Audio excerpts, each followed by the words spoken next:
Ambassador, while I was out there, I saw something. What was it? What is this? An ant. Ant. So much gets shipped up from Earth on commercial transports, it's hard to keep them out. Yeah, I have just picked it up on the tip of my glove. If I put it down again, and it asks another ant, what was that? How would it explain? There are things in the universe billions of years older than either of our races. They are vast, timeless, and if they are aware of us at all, it is as little more than ants, and we have as much chance of communicating with them as an ant has with us. We know. We've tried. And we've learned that we can either stay out from underfoot or be stepped on. That's it? That's all you know? Yes. They are a mystery. And I am both terrified and reassured to know that there are still wonders in the universe, that we have not yet explained everything. Whatever they are, Miss Sakai, they walk near Sigma 957. And they must walk there alone. Hi, I'm Rachel. And I'm Matt. And this is We Are All Kosh. a Babylon 5 rewatch.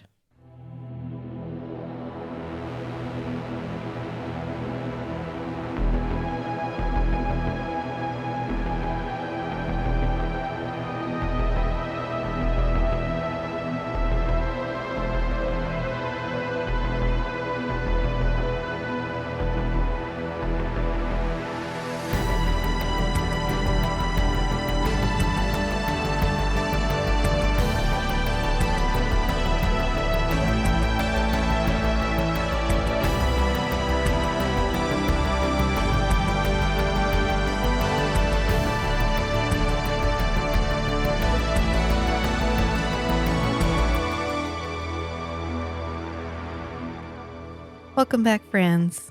Welcome back. It's time to talk about Babylon 5. Babylon 5, Season 1, Episode 6, Mind War. Matthew, do you know who we get to meet this episode? Oh, yeah. The man that we saw in person a couple years ago. Can you tell me where the nuclear whistles are? Where are your nuclear whistles? Where are your... I'm going to be honest. Walter Koenig. I'm going to be honest. This is a better character for Walter Koenig. I completely agree. Yes, yeah. I no shade on him I in Star Trek. I enjoy Walter Koenig as Bester, Yeah. the Psi Cop, more than as Chekhov in the original Star Trek. That's an entirely fair yes. You know why? Because he is so hateable. He's so good at this. Every time he's on He screen. rocks the hateable character. Oh, you want to punch him. Oh, yeah. He's a great hateable character. He doesn't even have any lines for his first 3 minutes on screen, and you still want to punch him. You still want to punch him. That's skill. I love it. I love one thing. I love that he was given the opportunity of playing this character to demonstrate his range. Yeah. And I love that for him. Additionally, I love that they did not cast a physically imposing character as Bester. Yes. So he gets That's why I think it works so well. He gets to be hateable and imposing while being Walter Koenig sized. And if you love him, you don't worry. He gonna be back. He's definitely coming back. This is not his solo appearance on Babylon 5. He even has a whole book series. Like Bester has his own book series. It's because Bester isn't a bad guy. Oh, he's a great character. He's not a bad guy. He's working for an organization that may have unethical priorities. Oh, he's a terrible person. No, he's a terrible person. You think so? Yeah. I think he's a principled person. I think he's principled in that he believes that telepaths are superior to everyone else and that they deserve the right to rule over everyone else. Yeah. It's kind of a Magneto vibe. We need to be in control of everyone so that nobody hurts us. No, we're special and we deserve to be treated We're as the such. chosen. Yeah. Yeah. We're Absolutely. special for a reason. Yeah. Yeah. And we deserve to be the ones in, And that should have consequences. Why are these people that can do less than I can telling me what I can and cannot do? Right. I don't understand. I am actually superior to you, and you are trying to act like you're superior to me. I'm sorry, that's not how this is going to work. Yeah. That's his entire vibe, and it's perfection. It is hard to write a good, bad character, and I'm going to clarify A good this. antagonist. Yeah, I'm gonna clarify this. So, with Beast, Sheath, and Shatter, we read Fourth Wing, and we read Iron Flame, and we're about to read Onyx Storm. And there is a character in there who is kind of the bad guy, sort of. He's the overly ambitious, overly aggressive bully at school character. His name is Jack Barlow. And he is a very good example of a badly written, badly created, bad character. Yes, he's hateable. Yes, he's annoying. Yes, you want to punch him. But he's also just like, oh, fucking again. Jesus Christ. Can he not die? Can we not? Seriously. Oh, as the reader? As you're the like, reader, you're this like, guy again? Because there's an infinite number of ways that these characters can get rid of him, and they don't. Every time you think he's gone, he keeps coming back, but you're so mad he's back because you were finally happy to be done with him because he's so one-dimensional. Yeah. You can't have a one-dimensional bad guy and have them be a compelling character. You can have a compelling bad guy if they are a complex character. Bester is a complex character. You understand his motivations completely. Mm-hmm. From one episode where we have met him for one time. Probably the first third of this episode. You get it. Really establishes his whole, like, I guess, set of motivations. Yeah, he's and not his position on a lot of things. He's not antagonistic towards. He's not mad at Sinclair specifically. He just thinks Sinclair is beneath him. He's not lying to him because he has some Sinclair is literally less than. Yeah, he's not him. lying to Sinclair because he believes. Because he's trying to do bad things and be a bad guy. He's lying to Sinclair because he honestly doesn't think he deserves the truth. Right. It's like you would tell half a truth to a child because you don't think that they'll understand if you try to tell them the whole thing. Mm-hmm. That's the vibe. And it's like chef's kiss. Like, I love a well-written bad guy.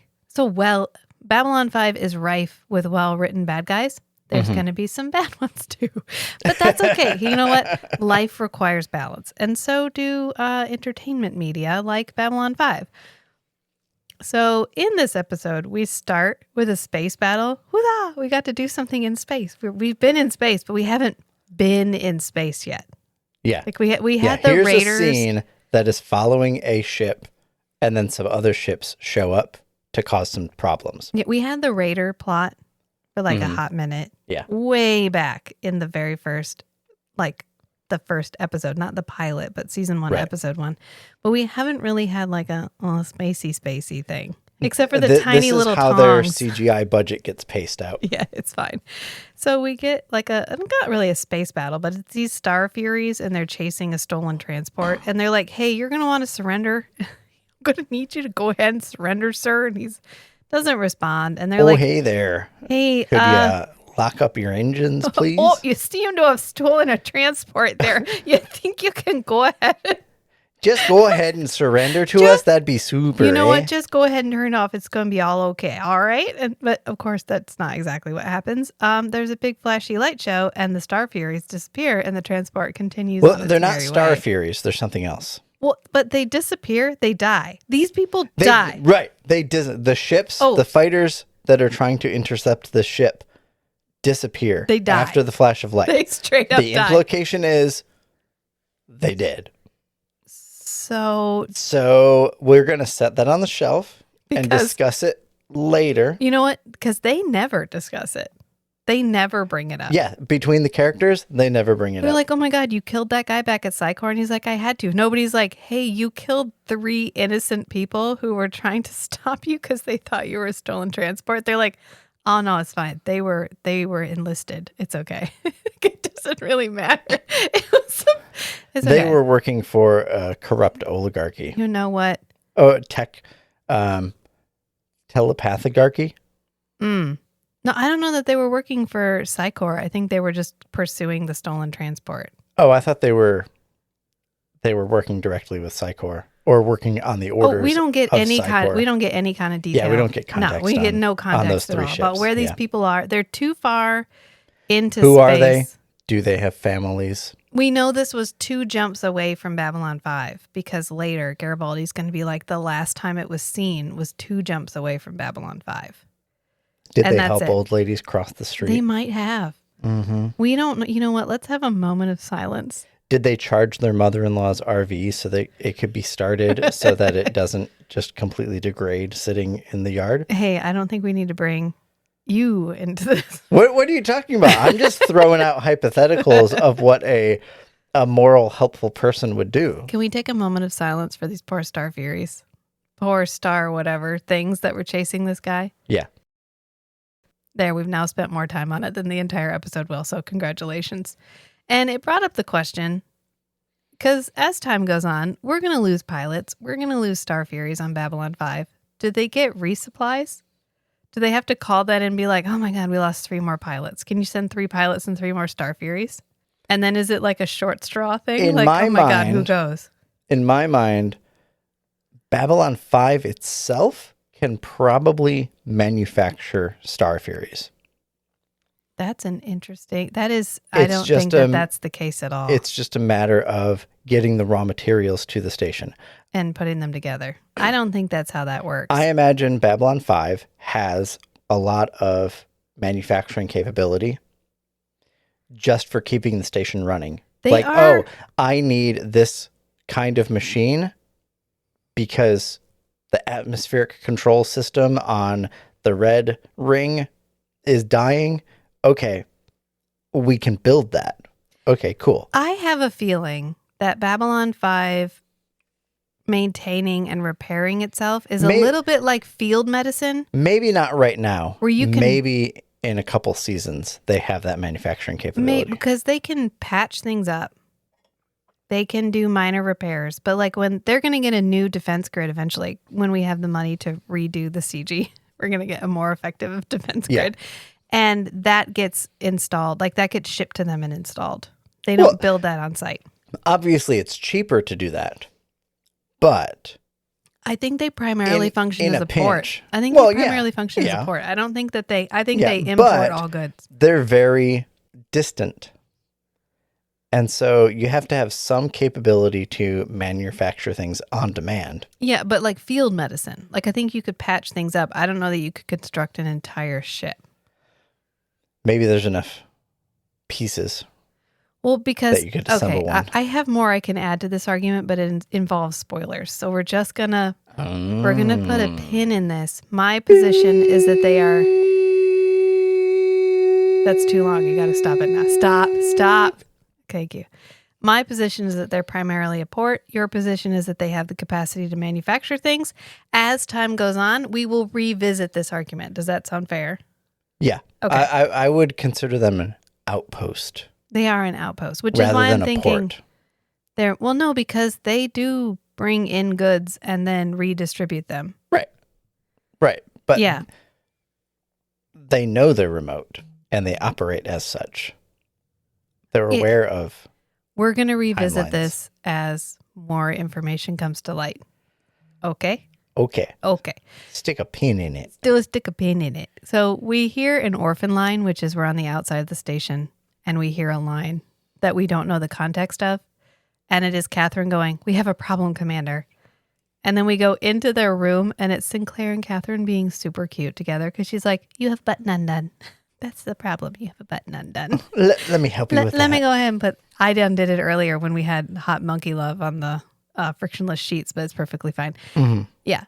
And he goes, "You're cheerful." And she's like, "Yeah, I got a job request from Universal Terraform," which feels like the shipbuilding, ship making company. It's fine. So I'm gonna say all the story arcs with Catherine really bring me back to Mass Effect, Okay. the video game series. I thought we were going to bring that back. Yeah. I can see because that. there's a whole significant chunk of the gameplay, which is scanning planets for materials. I have fallen asleep to you sending probes into planets for hours. Scanning, send a probe. Yes, I have napped many hours to that. Mm-hmm. But she's going to do a survey mission for them. She's like, I meet in an hour to talk terms. And he's like, do you really want to work with a megacorp? Are you really interested in getting involved in the Earth? Corporate rim? Yeah. Like for Murderbot. Basically, like, do you want to get wrapped up in the corporations?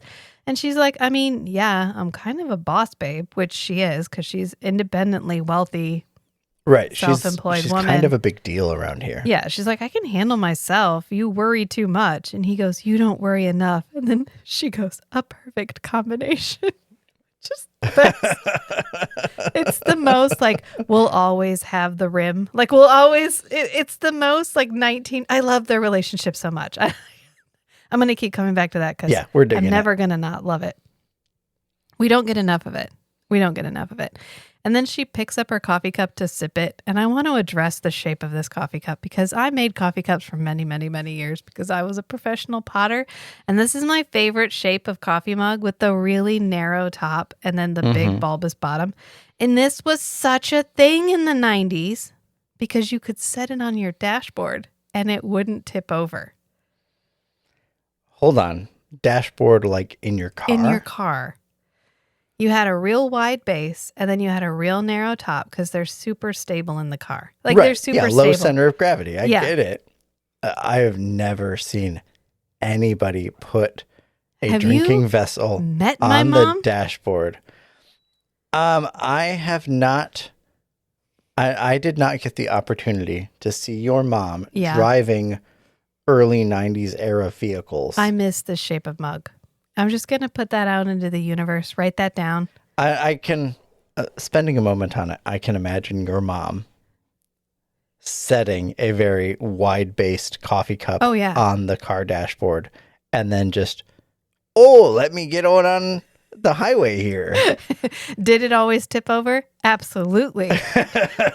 Did she do it every time anyways? Also correct. Yes. But I actually, when I worked as a potter, somebody brought me one of these mugs because they'd had it for years and had broken it. Mm-hmm.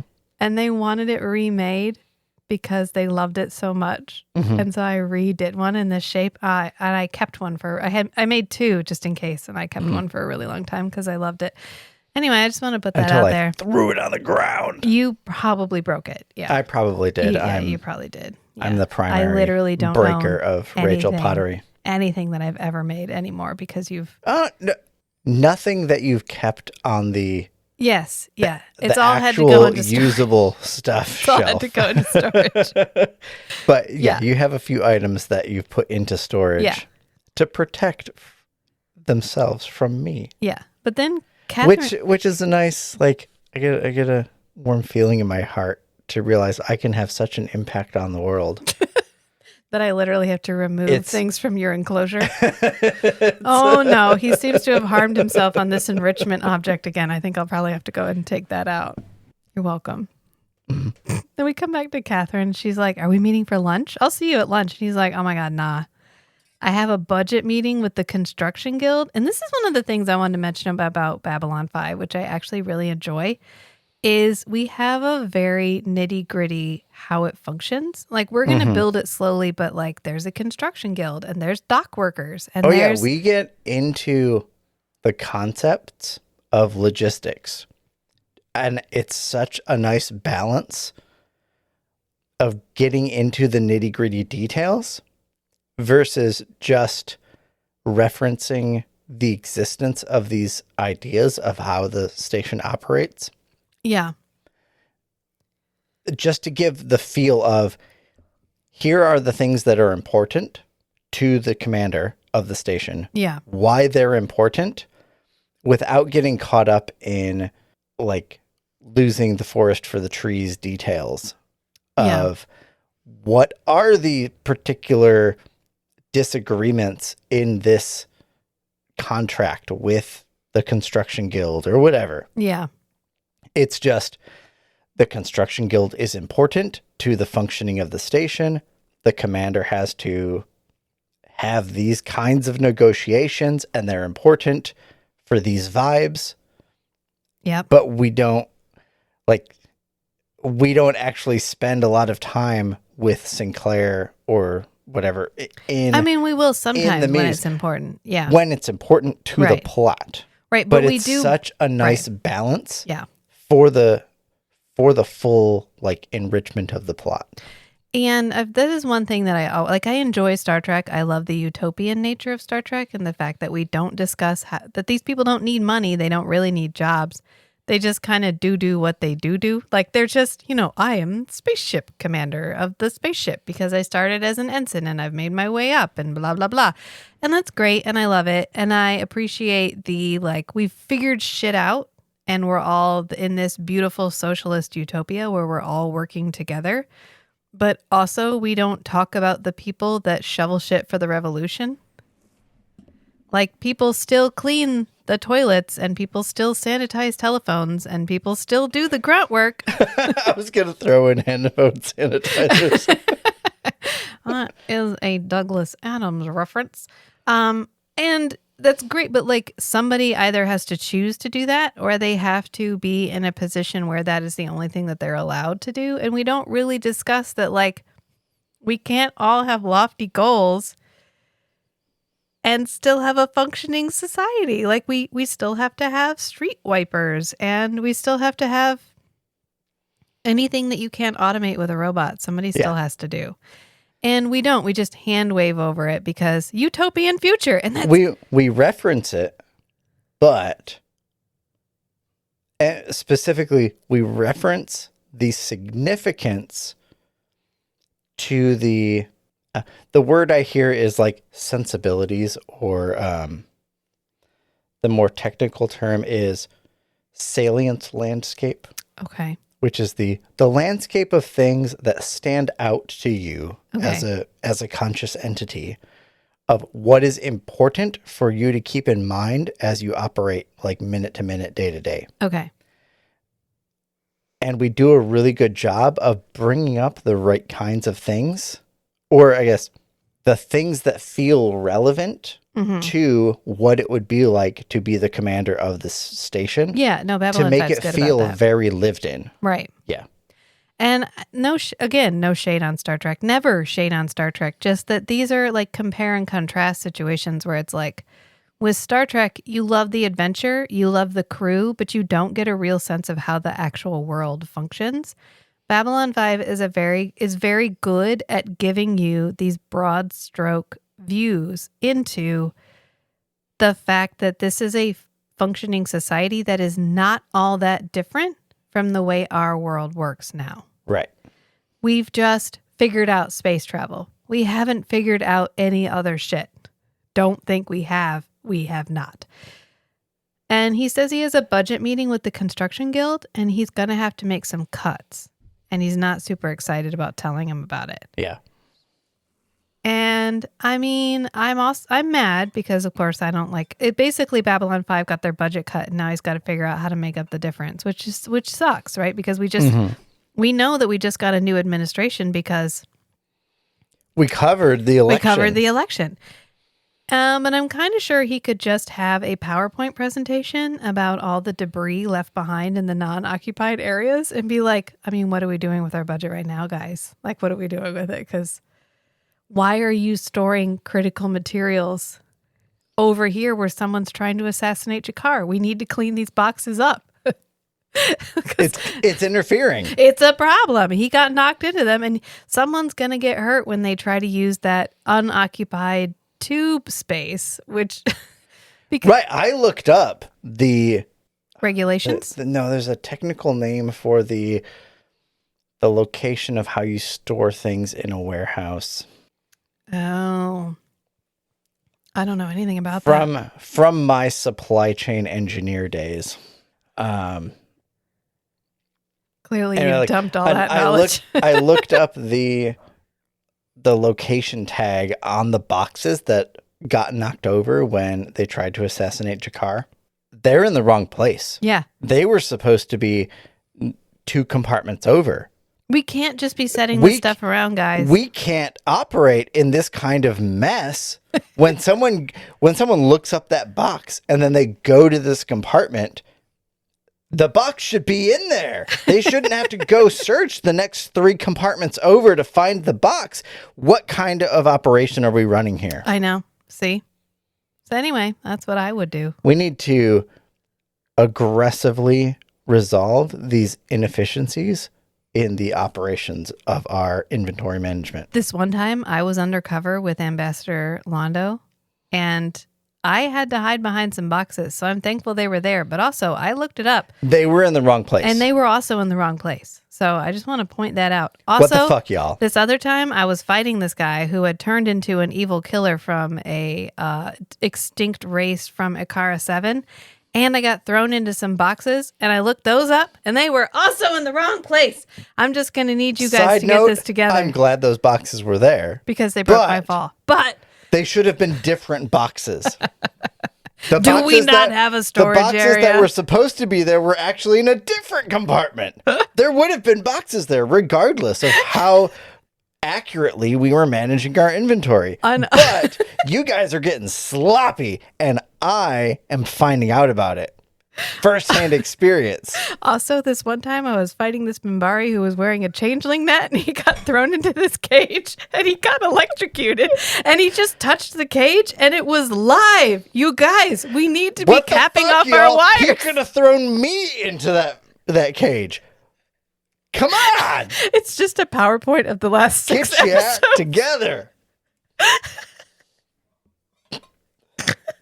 How am I supposed to justify increasing y'all's budget if every time I get into a conflict on this station, I am stuck in a vacant area full of boxes or I'm thrown into cages that are actually live? Come on, y'all. Oh my God, we just solved his entire budget crisis. Yeah, here's how he needs to address it with his internal leadership team. Yeah, but honestly, Catherine completely torpedoes the whole thing anyway because she goes, it's fine. It's been quiet. The whole station is on schedule. What could go wrong? When we were watching this, I said, oh no, knock on wood. Oh shit, we're in a metal space station. Oh no. Where do they cover this? The Martian. Yeah. He needs something to burn. And the only thing he can find to burn because is a cross. It's somebody's in their personal items, they brought a wooden cross. And he carved it down for shavings to start a fire because fire is such a big fucking deal. Yep. And then he blows himself up. And well, then he blows. I mean, what?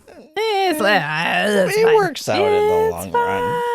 And just then, FYI, if you have not read Hail Mary by Andy Weir, read that shit. Get on it. It's an adventure. Just then, the transport that vaporized the Star Fury thingies arrives at the station. And Ivanova's like, yeah, okay, you can dock. But we know it's a stolen transport. Does it not have some sort of ID that would get flagged and be like, hey, this is a stolen transport? Okay, this reinforces my headcanon that those 3 ships that tried to intercept this ship were working outside of the normal because it hadn't been control structures stolen yet. Because it was not officially reported as stolen because Psi Corps was really trying to keep this low key. Yep. Okay. So all right. I'll accept it. It would not have shown up on Ivanova's reports as stolen because Psi Corps was. It's not reported as stolen until later because later they know it's stolen. Right now, we don't know it's stolen. And then loose lips sink ships, but also rogue telekinetics sink ships.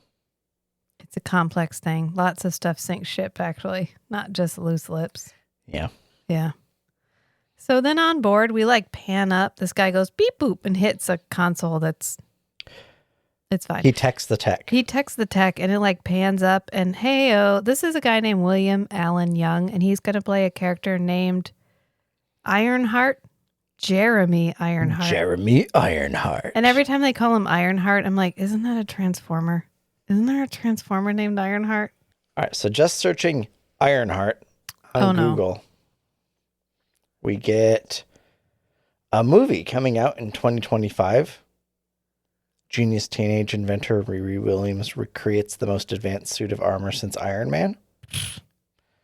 Okay. Yeah, and he's called Ironheart. Marvel hero. Oh no, a Marvel movie. Oh my God. Upcoming series, miniseries. Okay.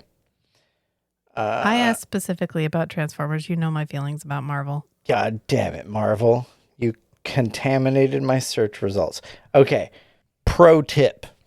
When you're searching on Google, Google foo. after your search term, BEFORE, colon, and then a date. And that will limit your searches to before a certain date. Let's see, 20. Yes. So I put in Ironheart space BEFORE colon 2020. My search results are completely different Sweet. because it ignores results before 2020. The Marvel Ironheart character existed before 2020. Well, that's good to know. Anyway, But it's not a Transformer. Ironheart America. I feel like, can you look up Ironheart Transformer? I feel like that would be a better. Whoa. Article from 2018. The Ironheart Disney Plus series announced. And it's just coming out in 2025. All right, let's look up I've been waiting Ironheart for the new robot. I've been waiting for the reboot of the Highlander franchise since 2008. On that note. Ironhide. It was Ironhide. Ironhide. I found it faster. I win. I was entertaining the listenership. You were entertaining the mango margarita is what you were entertaining. From the look on your face, I'm going to say that I was not far from the mark. But don't get it twisted. This is not Geordie LaForge. This is William Allen Young. Ironhide. No, it's Ironheart. Yeah, Jeremy yeah. Ironheart. Oh, Jeremy Ironheart. Hold on. There's an actor. Oh, no.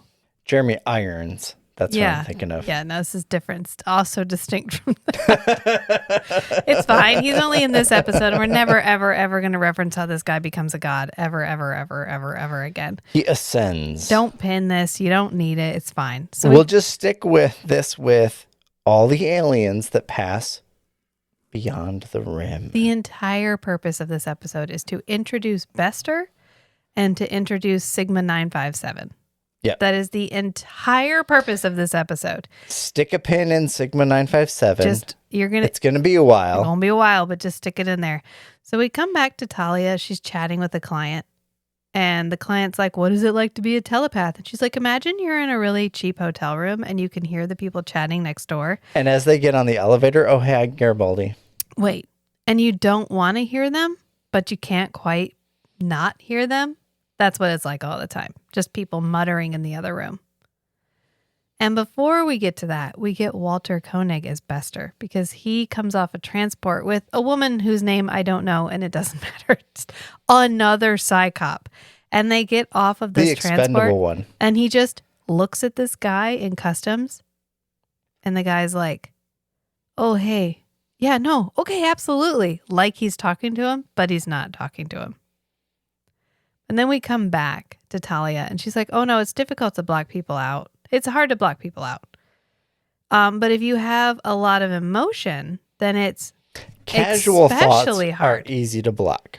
Yeah, but the stronger the emotion, the stronger the thought, the harder it is to block out. And this is the moment when they get onto the tube and Garibaldi is already on the transport tube and he is leching at her from behind. And I want to take a moment and address this.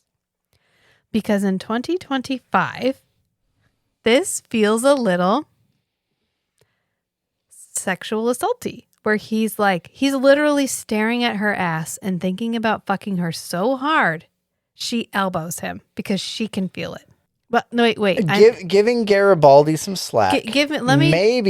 Maybe he's thinking about how nice her butt would look on his couch watching Duck Dodgers with him. That's not what he's thinking about. She elbows him because he's like, that ass is what he's thinking. But I want to address this because in 1994, when this aired, this was considered flattering. This was a character type that was used to show you that we as the audience are supposed to see this woman as sexually desirable.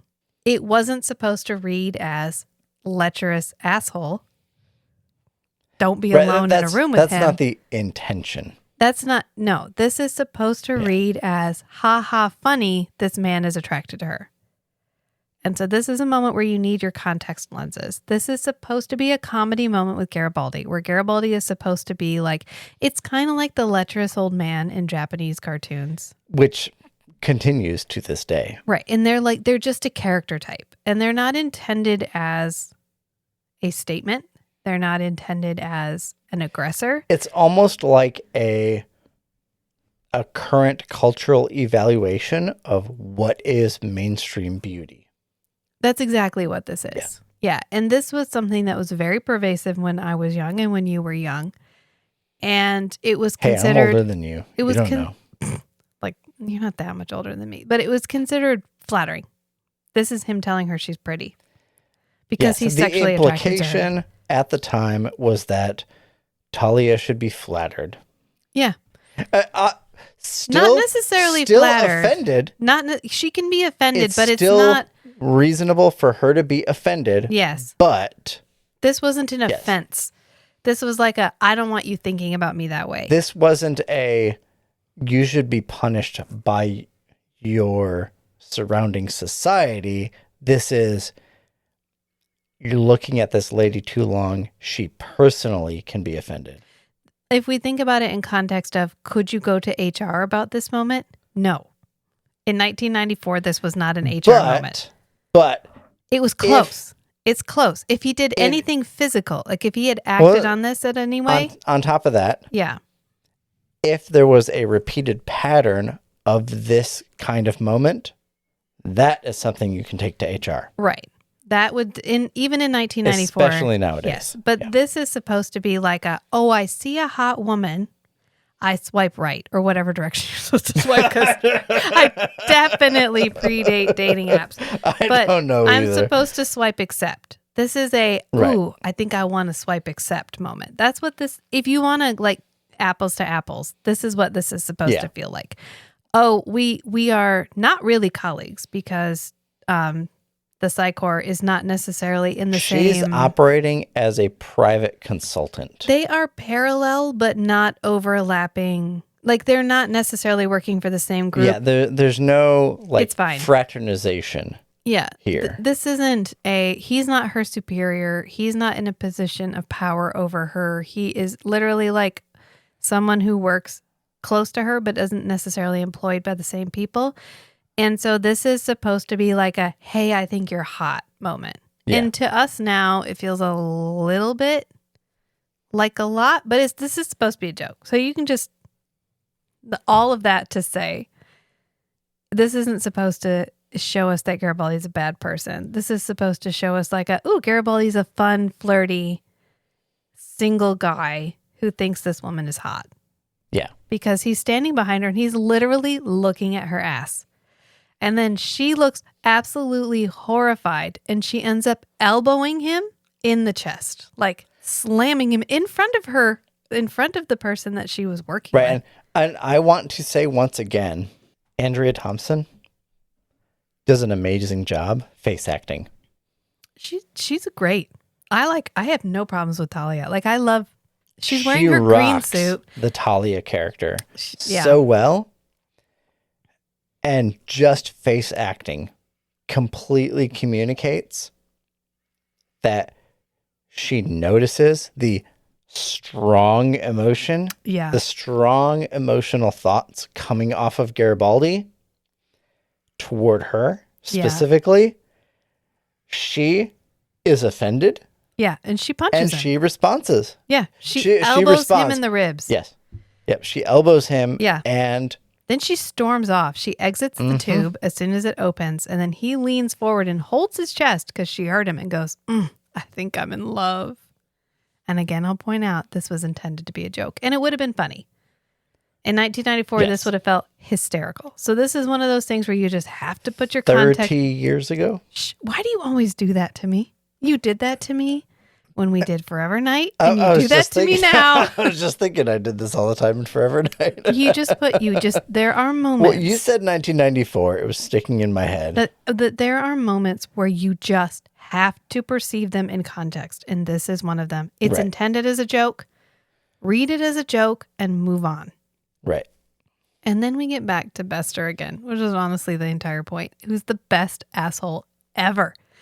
And he's just glaring at this guy in customs. And he's like, oh, no, yeah, well, I'll take you to the commander. No problem. Bester doesn't have a line. He doesn't have a line until he gets in front of Sinclair. And the guy's like, oh, I've just never met a Psi Cop before, because he asks them basically for an ID. So they hand them his like card, which is animated, which is kind of cool. It Yeah, has, it's like a full 3D animated card. Yeah, and he's like, well, okay, so I guess you're Psi Cops. And then we go Hot shit. And then we go to B plot, which is Catherine. And Catherine's going to be our B plot through this entire episode. Mm-hmm. And this is a moment where the B plot matters. It doesn't matter in this episode. It matters as a reference point for several seasons later. Yeah, like just literally put a pin in it. Don't tie a string off. It's going to rot before we get back to it. But like, remember, write this down.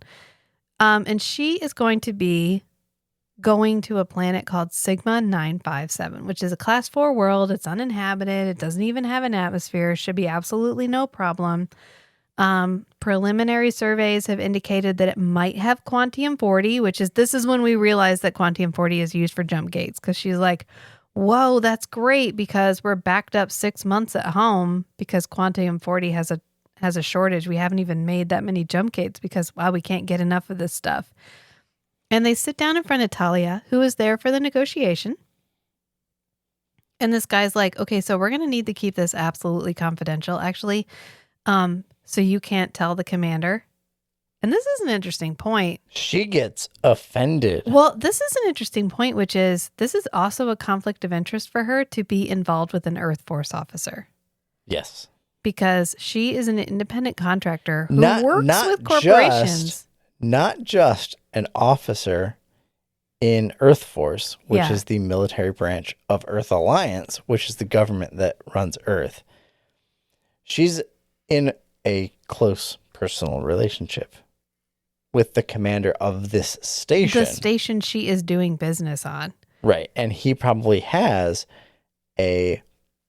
what do they call it? Like a duty to report Yeah. kind of thing. Where if he finds out about things, he is required by his duty to report them to his commanding officer, to his command structure. Yeah, this kind of implies that the manufacturing of jump gates may be privatized, and that there is the possibility of privatized jump gates existing, where you have jump gates that people have to pay to use, which would be like jump gates as a service, which would be a great moneymaker for these companies, but they also would have strategic military value. So someone in the military may very well co-op the opportunity to get more of this mineral. There may be competing public and private sector construction and logistics of these jump gates. Right. And she's like, excuse the fuck out of you, sir.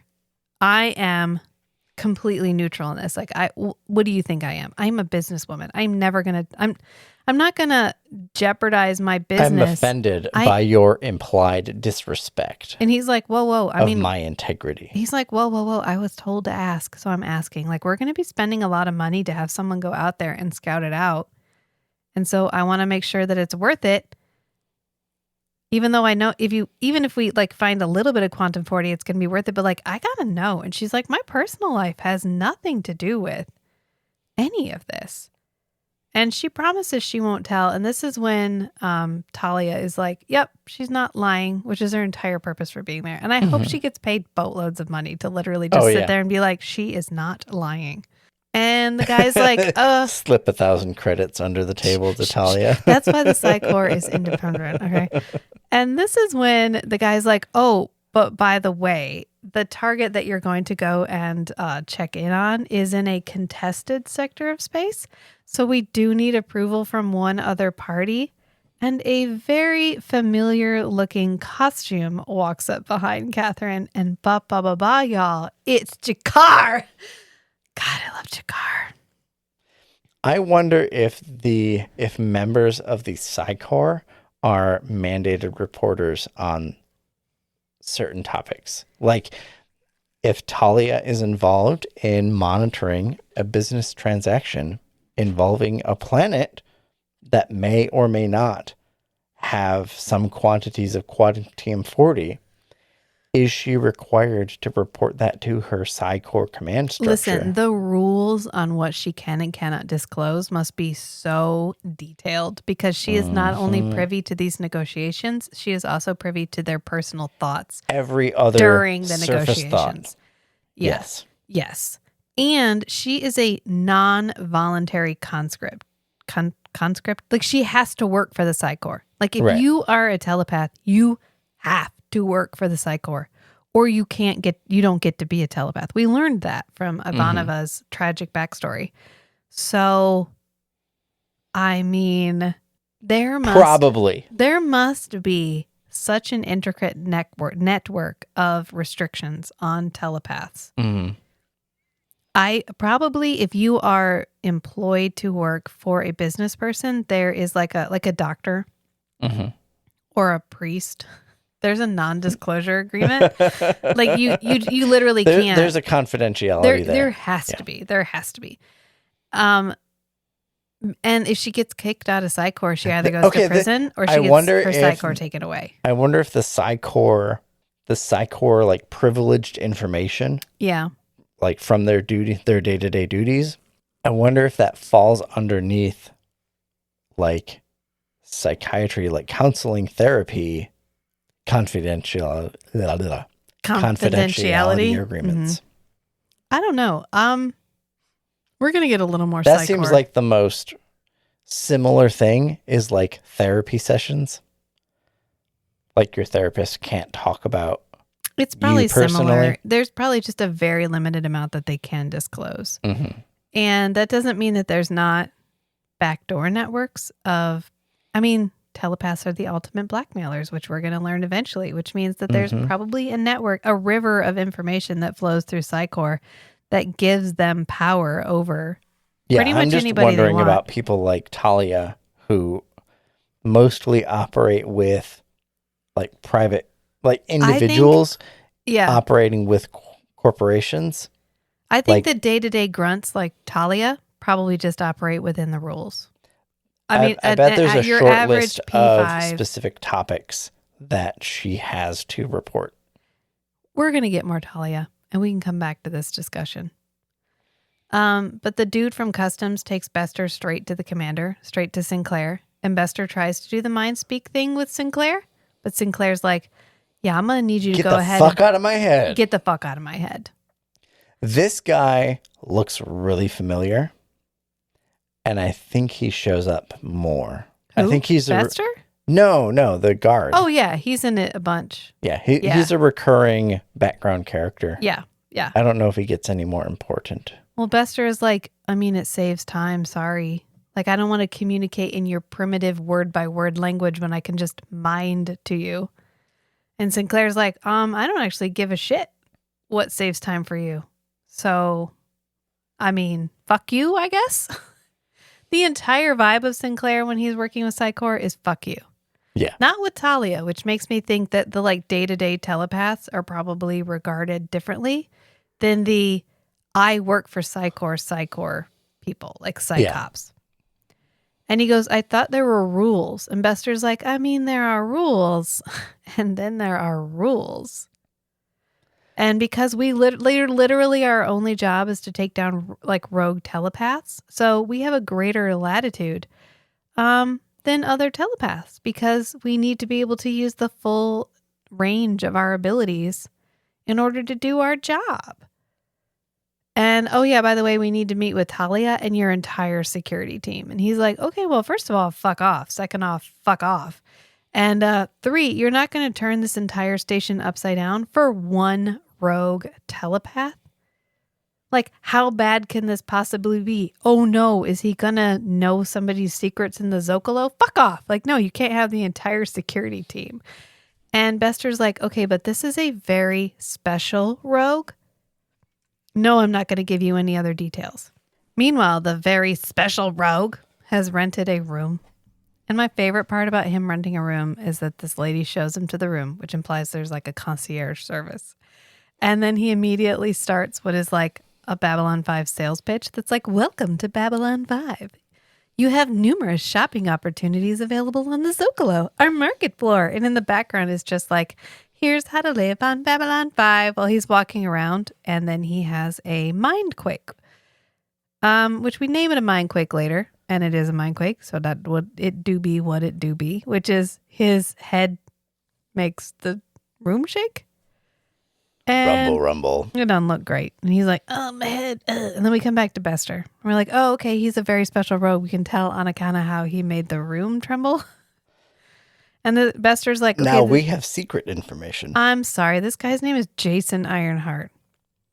Oh my God. I should have put his full name earlier in the notes. I'm so sorry, people who are going to comment on YouTube. I know it's Jason Ironheart. I know now that it's Jason Ironheart. It doesn't matter. He's going to disappear. It's not like, what was the name of the character in Voyager who they pick up way early on and eventually she like ascends and teleports them 10 years forward? Yeah. Kira? Is that Kira? She's Biffles with the cook. God, I forgot every single character in Voyager spontaneously. Why does this always happen to me? If only I had a podcast and I could pause things and look them up, but I can't because truth in advertising and authenticity is our brand. I'm pretty sure it's Kira. Mm-mm. She's only like 4 years old. I remember that much. Kess. I knew it started with a K. See, I was right the whole time. Anyway. And yeah, Kess is the analog of Wesley in The Next Generation. I was going to say, how many steps back are we going to take? We're like, Jason Ironheart is like Kess, who is like Wesley. Well, doesn't Wesley just get left on the planet full of Native American people? No. Wesley becomes very friendly with a visiting, suspiciously knowledgeable alien guy. Who's a like recruiter for the Ascended Beings of the Universe. Okay. Coalition. Is that a guild? Can I be a part of it? I would like to be a member of the Ascended Beings of the Universe, please. And so, yeah, he gets recruited by this group that all I remember finds very intelligent people. All I remember is the planet full of Native Americans and how it was a perfect example of how you cannot escape the Native American mysticism as a trope in 90s television, even in space. Anyway, Bester's like, okay, so this guy's name is Jason Ironheart. I'm sorry if you were previously referring to him as Jeremy Ironheart. You are incorrect. His name is actually Jason. Oh, Talia, did you know him? Oh, of course, we knew you knew him. That's why we're here. Because he was her instructor at the academy. Instructor. And Sinclair is like, quotes. Okay, what level was he? And he was like, oh, he's level P5 to P10, which is our first like, oh, okay. Because we knew that. We knew Talia's P5. And we knew that the previous telepath, Lita, was P5. And we haven't really engaged in anyone above a P5. And now we're learning that there's P5 to P10. And oh, holy shit, Bester and his bro girl are P12. Yeah. And all Psi Corps instructors are P10. Right. And then all Psi Cops are above them because somebody has to keep an eye on all the little sheeple. Yep. And Ivanova's like, oh, okay, so who watches the Watchmen? His job is to work with telepaths level P5 through P10, high-level training. Jamming, Long-range scanning, the development of fringe skills, that sort of thing. What's his Psi rating? He's a 10. All instructors at the Academy are rated P10. And Psi Cops? What are you rated? P12. Someone has to keep an eye on the rest. Yes, but who watches the Watchmen? This must be real hard for Ivanova. Ivanova, we don't spend any time with her internal monologue in this episode, which is fine. It wouldn't really fit. But knowing her backstory, this has to be horrifying because these are for people her to have person-to-person interaction with the bureaucracy that literally Kills her resulted mother. in her mother's death. Right. And not only that, but she has things that she doesn't want other people to know. And these are people who know everything you don't want them to know. Right. P12 means they pick up on everything. And they won't get in trouble for it. And Bester does give him he gives Sinclair enough information that it feels like he's actually revealing shit without actually revealing anything at all. Because he's like, oh, he was reassigned to an Earth Force military intelligence program. And he was in a covert something or other, and he ran off. I feel like Bester would love the line, technically correct is the best kind of correct. Oh, that's Bester's entire... Yeah. Yeah. He's like, we're pretty sure he's going to sell secrets, and that's why he ran off. And Sinclair's like, okay, but like what secrets? Like, what are we talking about here? How dramatic am I working with? And he's like, well, that feels like it's on a need to know basis. You don't feel like you need to know. You literal child. You mundane, you vanilla human. I'm not going to tell you shit. And they're like, okay, Talia, have you seen him? And she's like, nah, dog, I haven't seen nobody. And they're like, okay, well, that's exactly how she talks. I'm imagining Bester going back to his like support team or whatever and being like, oh yeah, I was just, chatting it up with this vanilla human Sinclair. And then being like, oh, actually, we've had some interactions with the Minbari. Oh my God! I can't believe you just said that. You can't say that yet. Shh. Okay. Okay, Talia, but we're gonna have to scan you anyway, is what they say. They're like, I mean, we believe you. Honestly, we can sense truth and lies, so like we know you're telling the truth. But we're gonna have to scan you anyway, just in case Jason was fiddling around. Right, and Sinclair's like, no, she doesn't want it, so you can't do it. And they're like, actually, funny story, she doesn't have the right to refuse us doing this. She's a non-voluntary conscript. This is like when you're in the to. military, you have to do stuff. You have to do this. The Psi Corps is a pseudo-military hierarchy. Yeah. And so they start circling Talia, which feels like... with their hands out? Like you have to do this. Like there's... Even if you don't have to do this, you have to do this because physical intimidation is probably part of the whole shtick. Yeah. I'm thinking about like multiple book series that I've read where they have magic and you end up interacting with some characters eventually that don't have to do the hand gestures along with their magic. Yeah. But that is it's like a specialty thing. And it's usually not because the gestures are actually necessary for the magic. It's because the gestures are a convenient mnemonic device for teaching the magic, and they become a crutch. Right. For performing the magic. This feels like... And so when you get to a certain level, eventually you decide, okay, I'm doing this gesture when I do this spell, but that's actually unnecessary.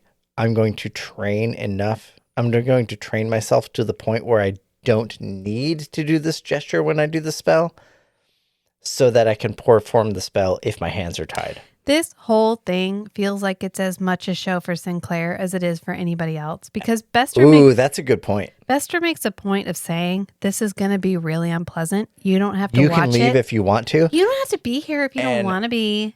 And in my mind, Sinclair's response to that was, fuck you.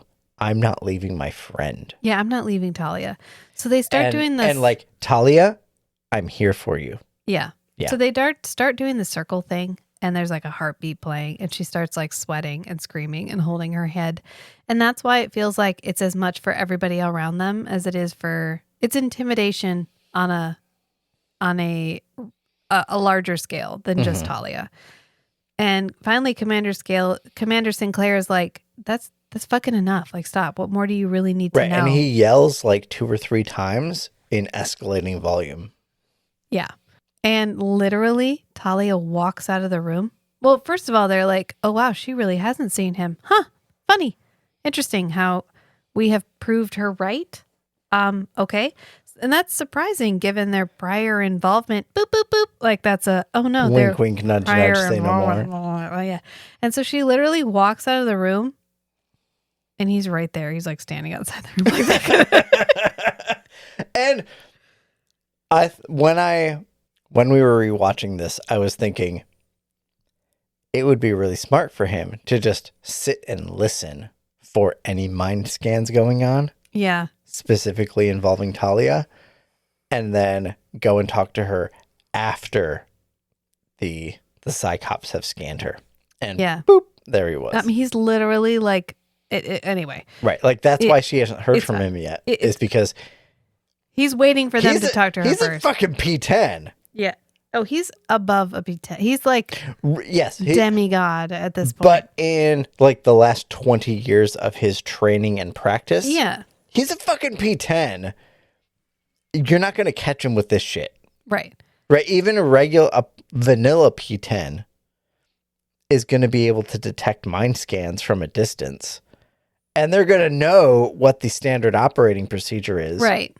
Yeah. They trained everybody. It's a marker of Bester's arrogance. Yes. That he doesn't see that this is such an obvious ploy to work around, which is just, well, what he does do is look at Talia and go, if anyone sees him, don't approach him. Like if Sinclair, if you see him, if any security guard sees him, literally leave him the fuck alone. Call us and we'll handle it. And Sinclair's like, okay, cool. But like, what level of physical threat does this man actually represent? What are we working with here? And Bester's like, oh, real funny. You also don't need to know that. Just find him and we will do the rest. And I think he's hoping that Talia's loyalty to the core is greater than her loyalty to Ironheart. Yeah. Because when she walks out and he's like, hello, hello, I've been looking for you. And Talia does try to fuck off. She's like, you know what? Actually, don't look at me. Don't talk to me. I gotta go. Like, I've been given orders to turn you in and don't make me choose. Like, fucking please don't make me choose. But he ends up giving chase. And he's like, listen, I need a place where I can wait. I can wait just for a little while. And I can't let them find me. And she's like, they just scanned me. Do you know what they just did to me? And he's like, oh yeah, no, I was outside the room the entire time. I know exactly what they just did to you. But like, I waited until they did that to talk to you because then you wouldn't have anything to hide. Isn't that nice? But like, I need a place because if they find me, I'm going to have to kill them or they're going to have to kill me. That's how this is going to end. And thousands, if not millions of lives are at stake. So let me explain what's happening. And then if you want me to fuck off, I'll fuck off. But like, give me a minute to talk to you. And she's like, I mean, you could have waited until I was out of the hallway. Like Bester could walk out of Sinclair's room at any moment and see you.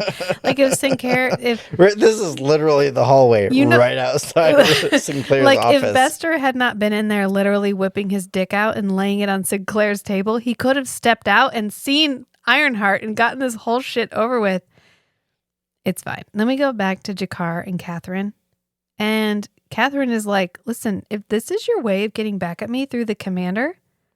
And Jakar gets this great line where he's like, no, this is for your safety. Trust me. Sigma 957 is not a healthy place. Strange things happen there. And we don't get a moment where he says it, but it's implied that he has prohibited her from going to Sigma 957. And she's like, it's fucking uninhabited. It is a floating space rock. There is nothing out there to threaten me. It's an interesting juxtaposition of the human viewpoint of space as this large emptiness and the viewpoint of this race that has been spacefaring for far longer as like, no. It is not just a vast emptiness. It is a vast mystery. And that there are forces at work in the universe that are greater than all of us, that we have no concept of, and that are so far above us, and so far removed from us, they are invisible. Right. I love this is the better plot line, honestly. The Jakar being like, This is the more world building plot line. you don't understand. You can't go there. It is not safe. And she's like, well, I think Right. you just... I don't have a single explicit piece of data to persuade you Like, look at me. to stop. You just don't go, okay? Don't go. And she's like, what? Space is empty. It's a vast desert. I'm going to fly over there. I'm going to survey this planet. It's going to be fucking fine. The only reason that you don't want me to go is because you don't want me to have it.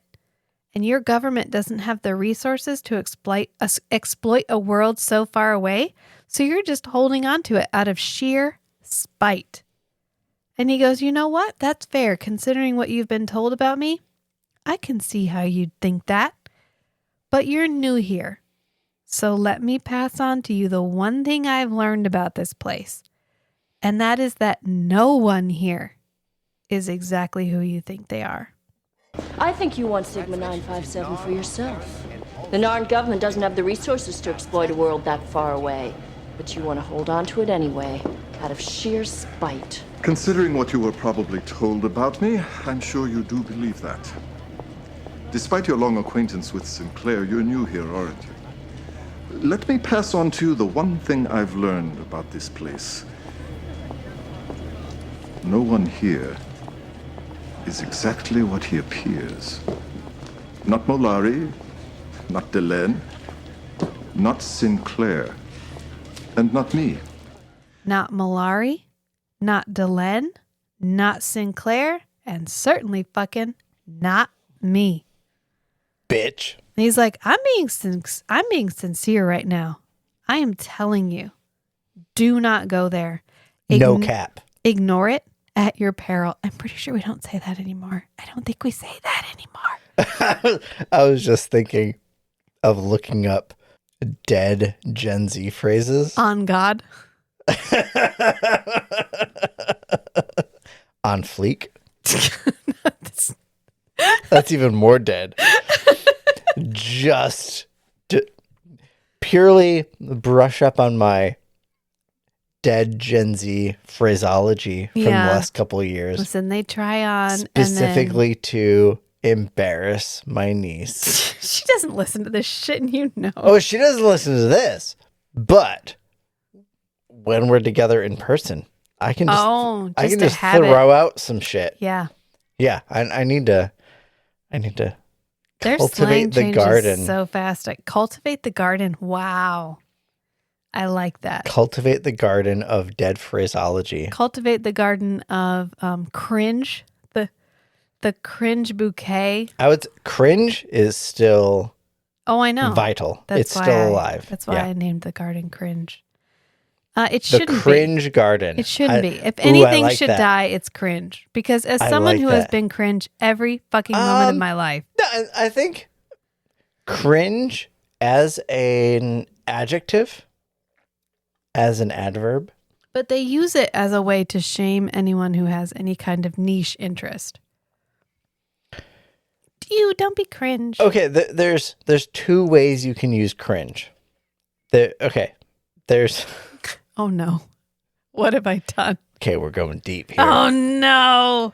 Okay, first, we need to differentiate guilt and shame. Gotcha. Guilt is is a feeling that you have when you violate your own personal principles. Is that what that is? Okay. Okay. Shame Shame is something that happens when you lose the respect of your peers. Okay. Okay. You violate an external purity code. So we have purity codes. Purity codes are purely shame. Okay. And then guilt is personal morality. Gotcha. Okay. Cringe is the Gen Z version of shame. Okay. I just don't like it. As someone who has been and continues to be someone who would probably have cringe applied to them a lot. Here's what I have to say in favor of cringe. Okay. Shame is an external description Okay. of things that happen in your local social group / society. But that's not how they use it. Well, hold on. This is why cringe is useful Okay. as a phrase. Okay. Shame is a more large, cohesive effect Okay. from your immediate social group / society, where it like a consensus. You should be ashamed. I got it. Okay. Shame is a consensus of the kinds of behavior that loses the respect of your peers. Okay.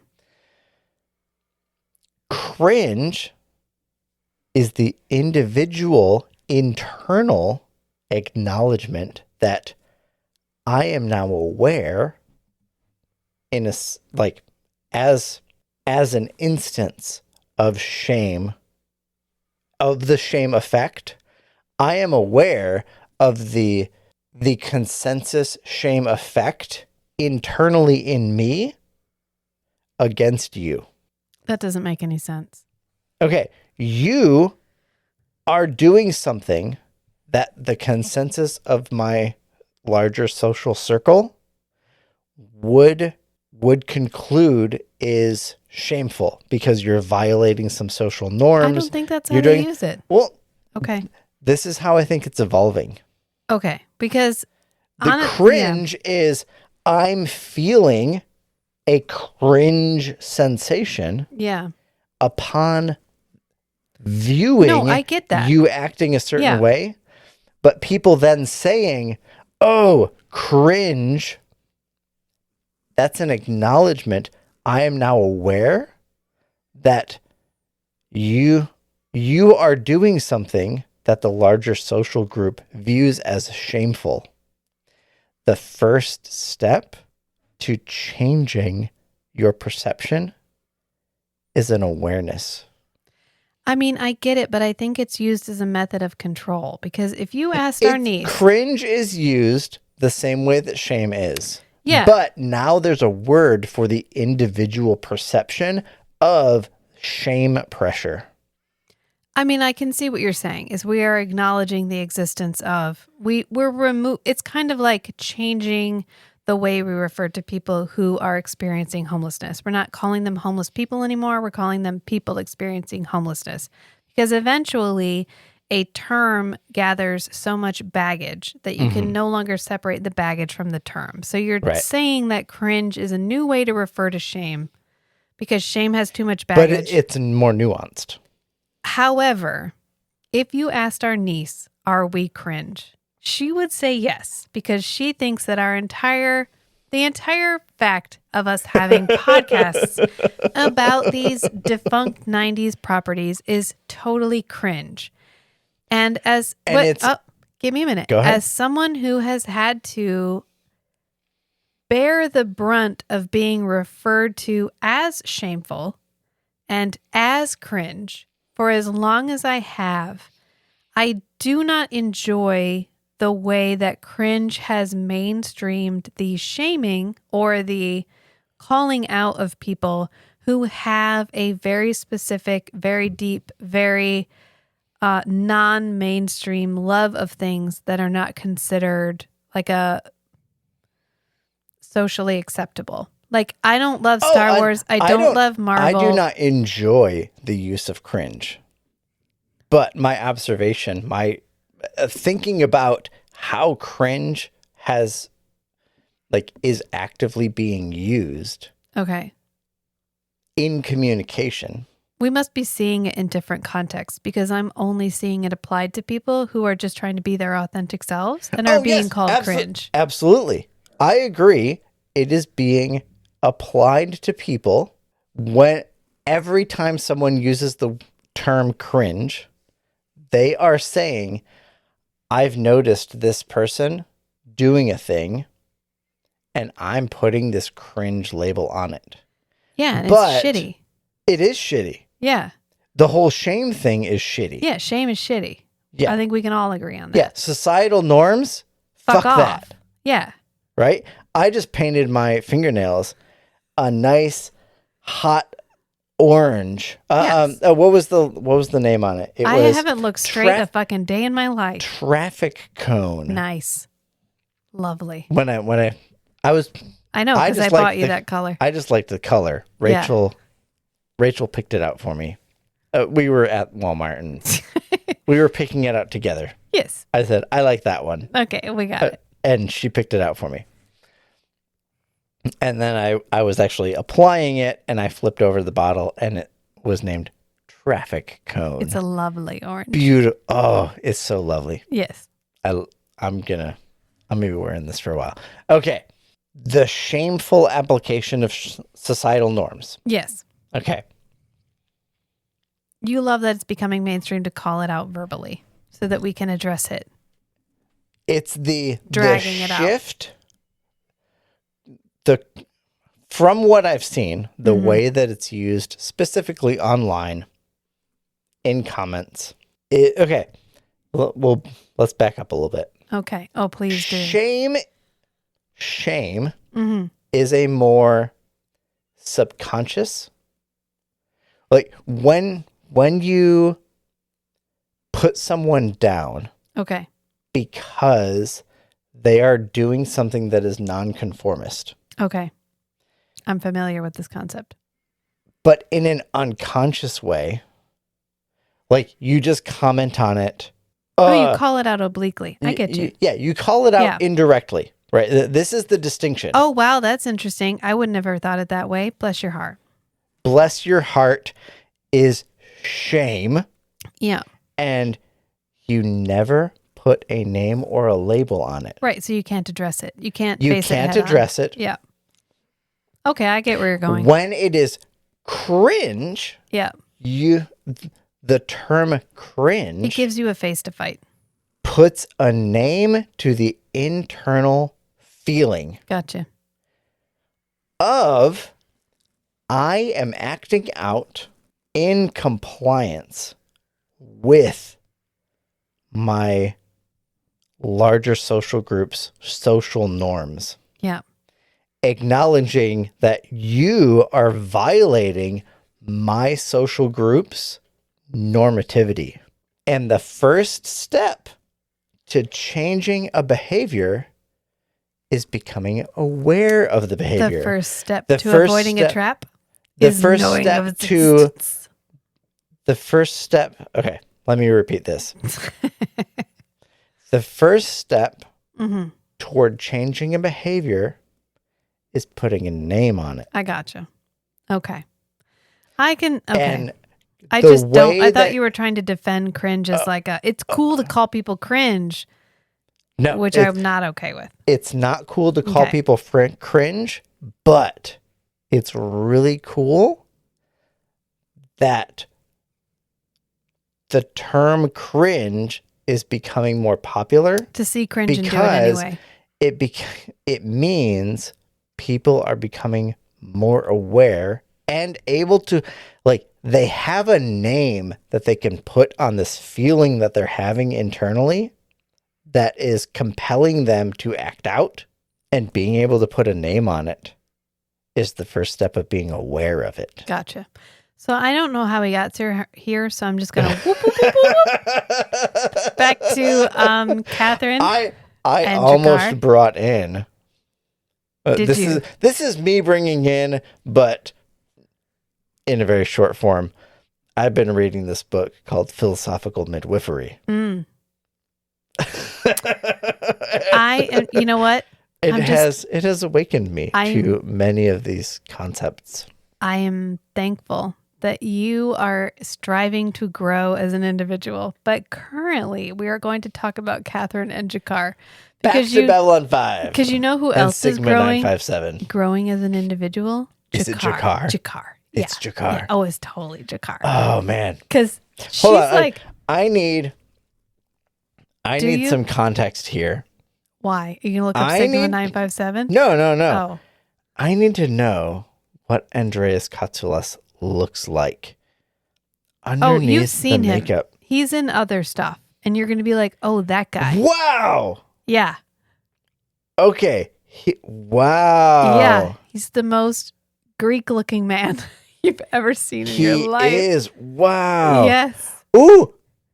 He was on Star Trek. Hell yeah, he was. He was a Romulan on Star Trek.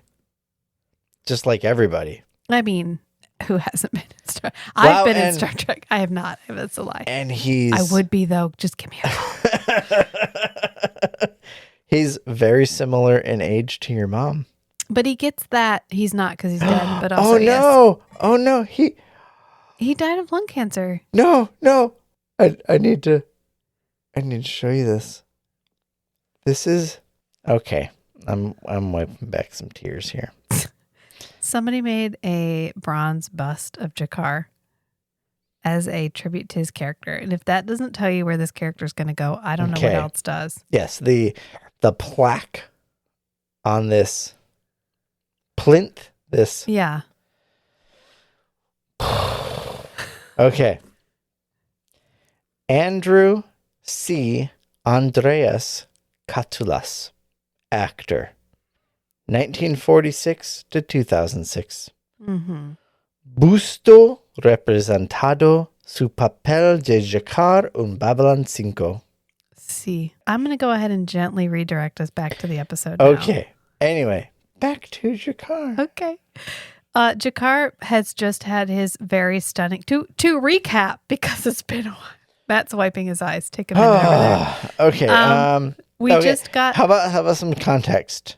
Okay. Never mind. We're back to Matt again. The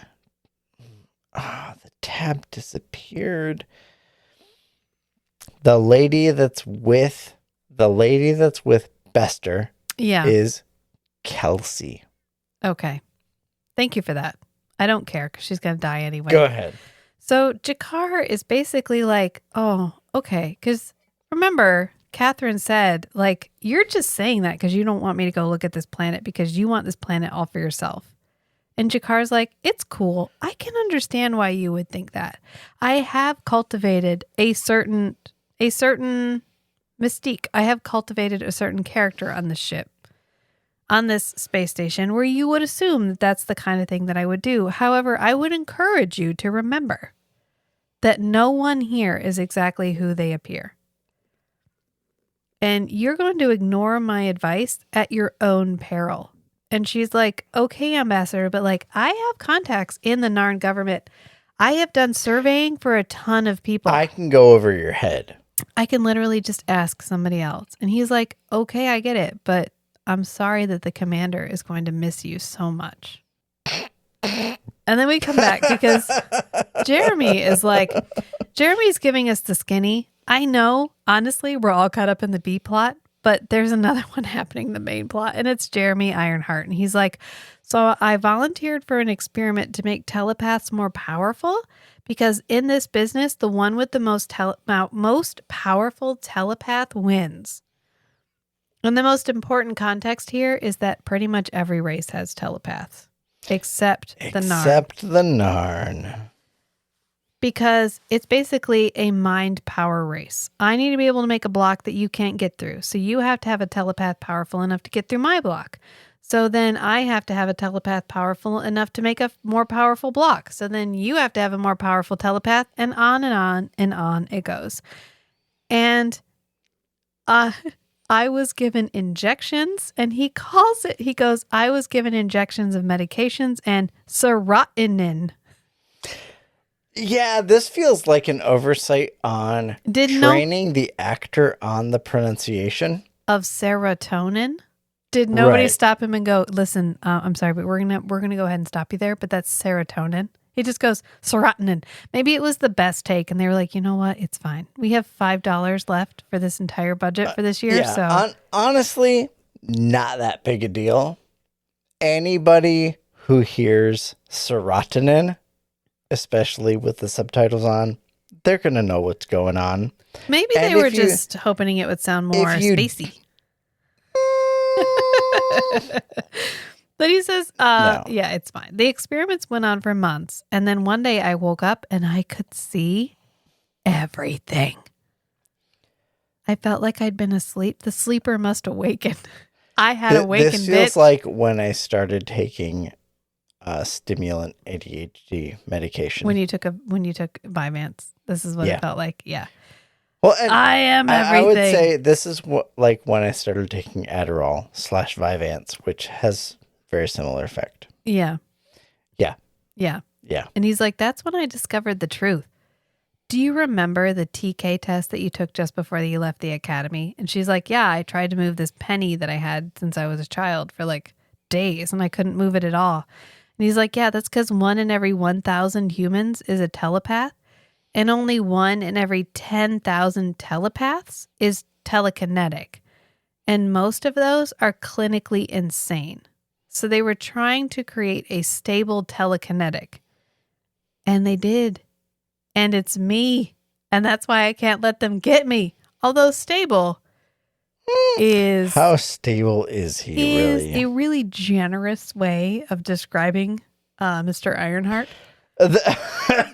Okay, there's a fantasy book series that I read where they were taking these like magical creatures and trying to turn them into like physical biological creatures.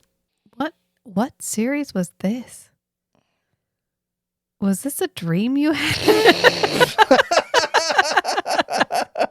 Because it kind of feels like it might have been. Okay, to finish this analogy. Okay. The term stable means they survive. Okay. At all. And one of them was, they were like, oh yeah, this one survived for like 15 minutes in the physical world, reality. After we I'm pretty sure this was a dream. I don't think this was a book. I think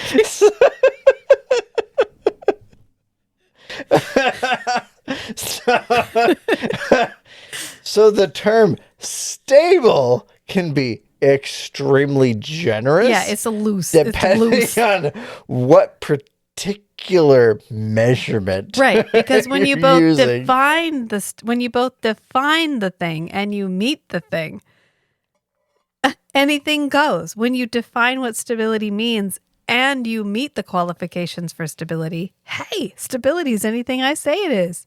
Meanwhile, wait. Okay. Meanwhile, no. Not to get into politics here. Babylon 5 isn't about politics. Get that shit out of here. Get out of here. Yeah, we're not there yet. Meanwhile, Garibaldi has found the stolen transport. He's like, oh yeah, the stolen transport's the dock. I looked it up on Google. It's parked over there. He's like, so I went down to the docking bay and I looked over and there was one that had like stolen written on the side of it. Except it wasn't the standard stolen tag that entities, like corporate entities, can put on spacefaring vessels. It was the secret hashtag don't tell anyone about this space. I'm secret, yo. Might be stolen hashtag S-U-S. It's totally sus. He's like, so I found that transport that's totally sus. S-U, hashtag S-U-S. Hashtag totally sus. And it's down in the docking bay. Oh, and by the way, like, actually, he doesn't find it in the docking bay. He's like, it was 2 jumps away from Babylon 5. One can kind of assume that this is where it is. And like, the faster we find him, the better. And luckily, only 50 berths have been rented since he arrived here.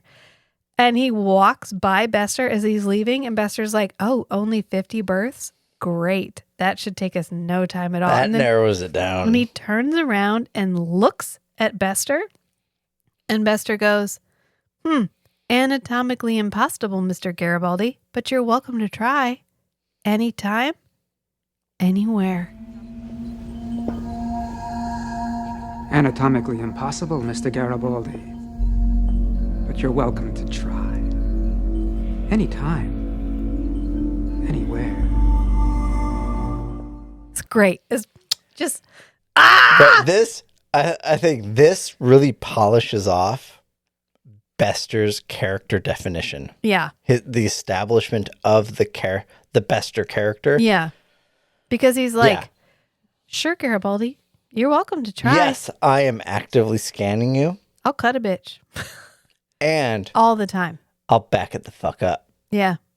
Yeah. I don't write any checks I can't cash, bitch.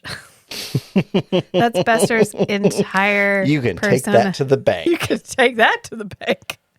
Meanwhile, so we're going to be flipping back and forth between Catherine and the Bester/Ironheart plot here. So I'm just going to wrap up the Bester plot and then we'll go to the Catherine plot because Okay. one is more interesting than the other. And flipping back and forth feels like blah, blah, blah, blah, blah. It's like literally like shuffled here at the end because we're going back and forth so quickly. Because what happens is Bester really, like, he talks to Garibaldi and then we cut to Ironheart. And he's still talking to Talia. And he's like, I thought they wanted telekinetics for big things, like a shield or, you know, like big things.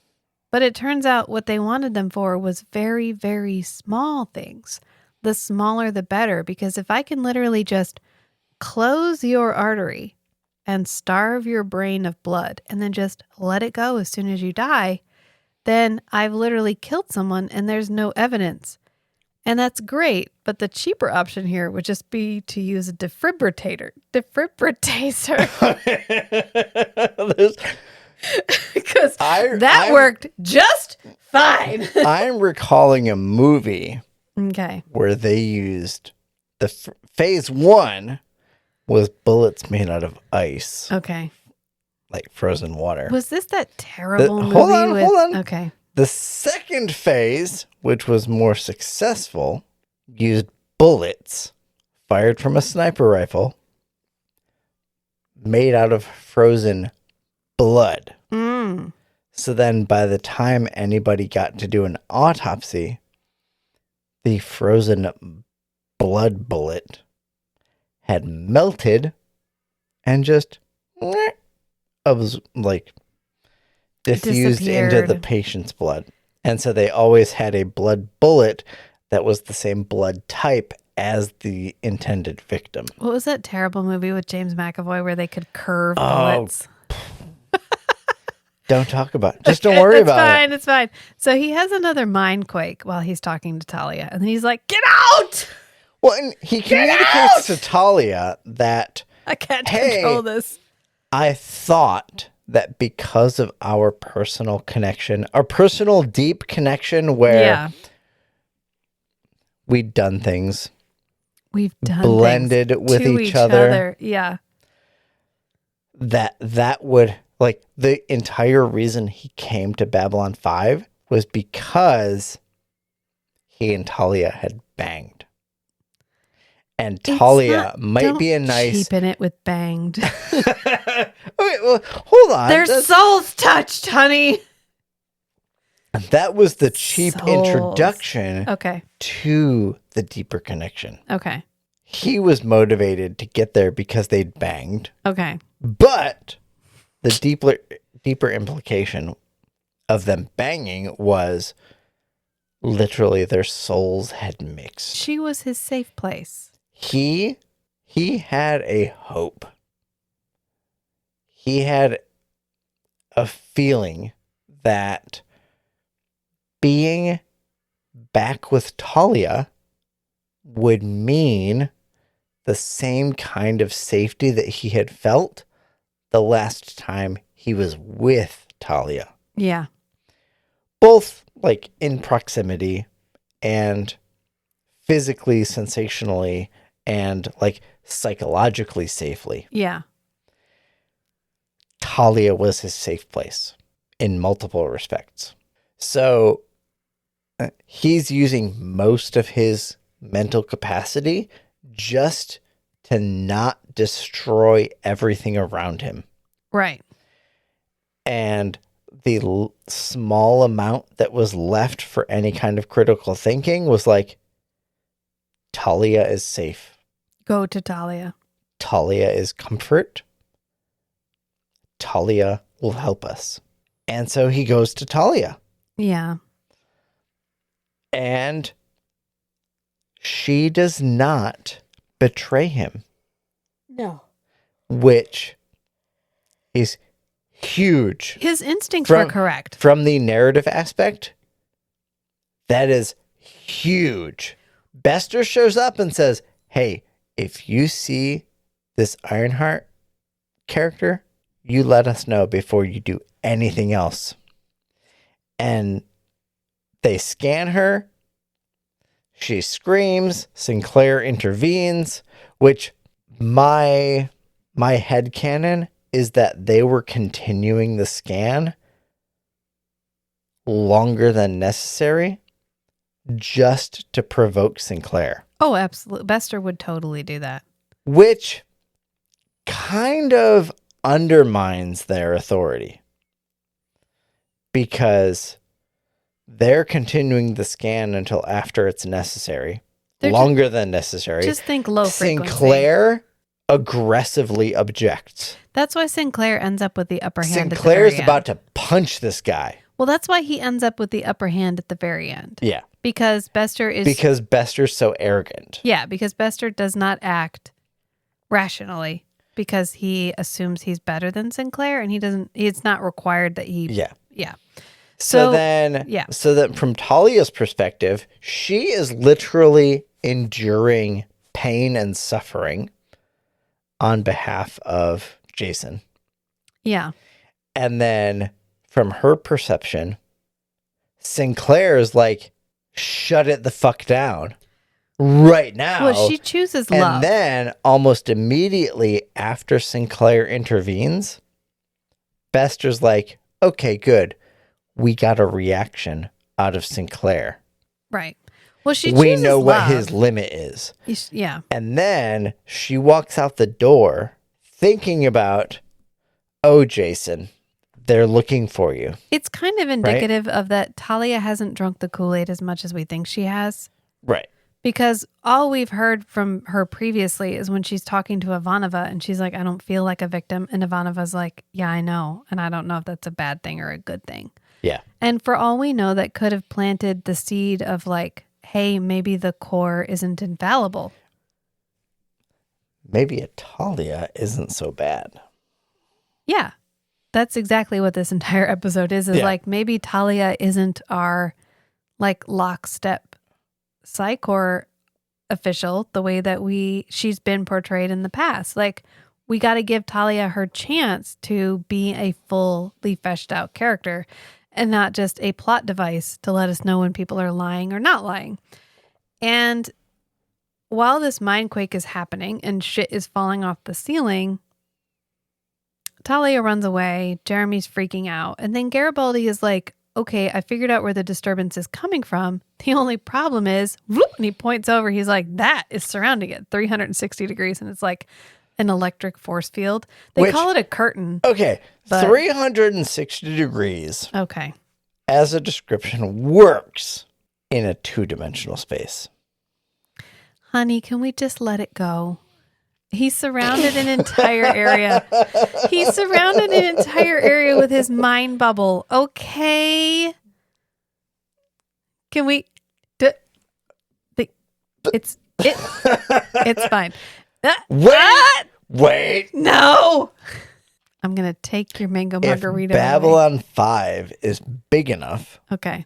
then a radial slice Oh, God. of the ring that they're on Okay. could be considered two-dimensional. I'm just going to, you know what? It's okay.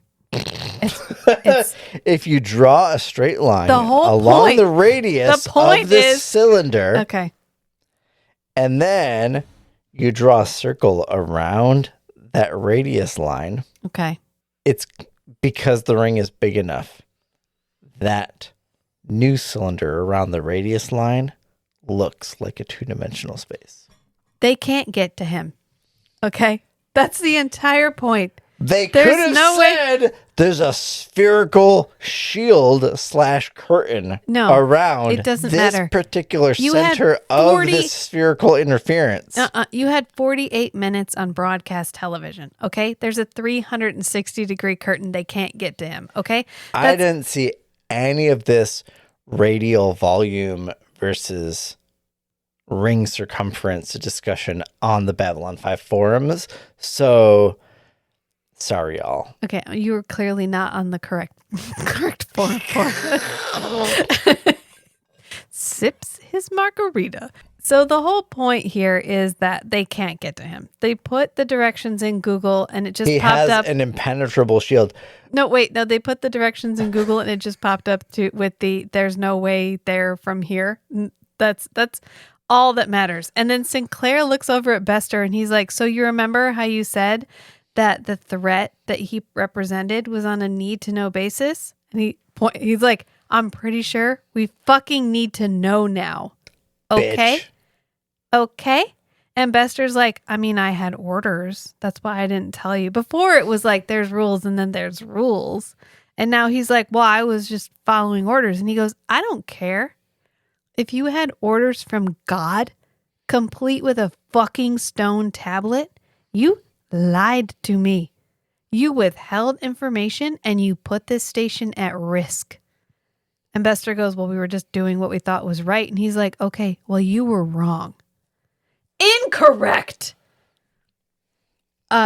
Okay, so I'm going to need to know right now. And Bester's like, "Okay, well, I mean, first of all, Ironheart isn't exactly what you consider quote unquote human. Yeah. And Sinclair's like, "Well, then what is he?" And Bester's like, "I mean, meh."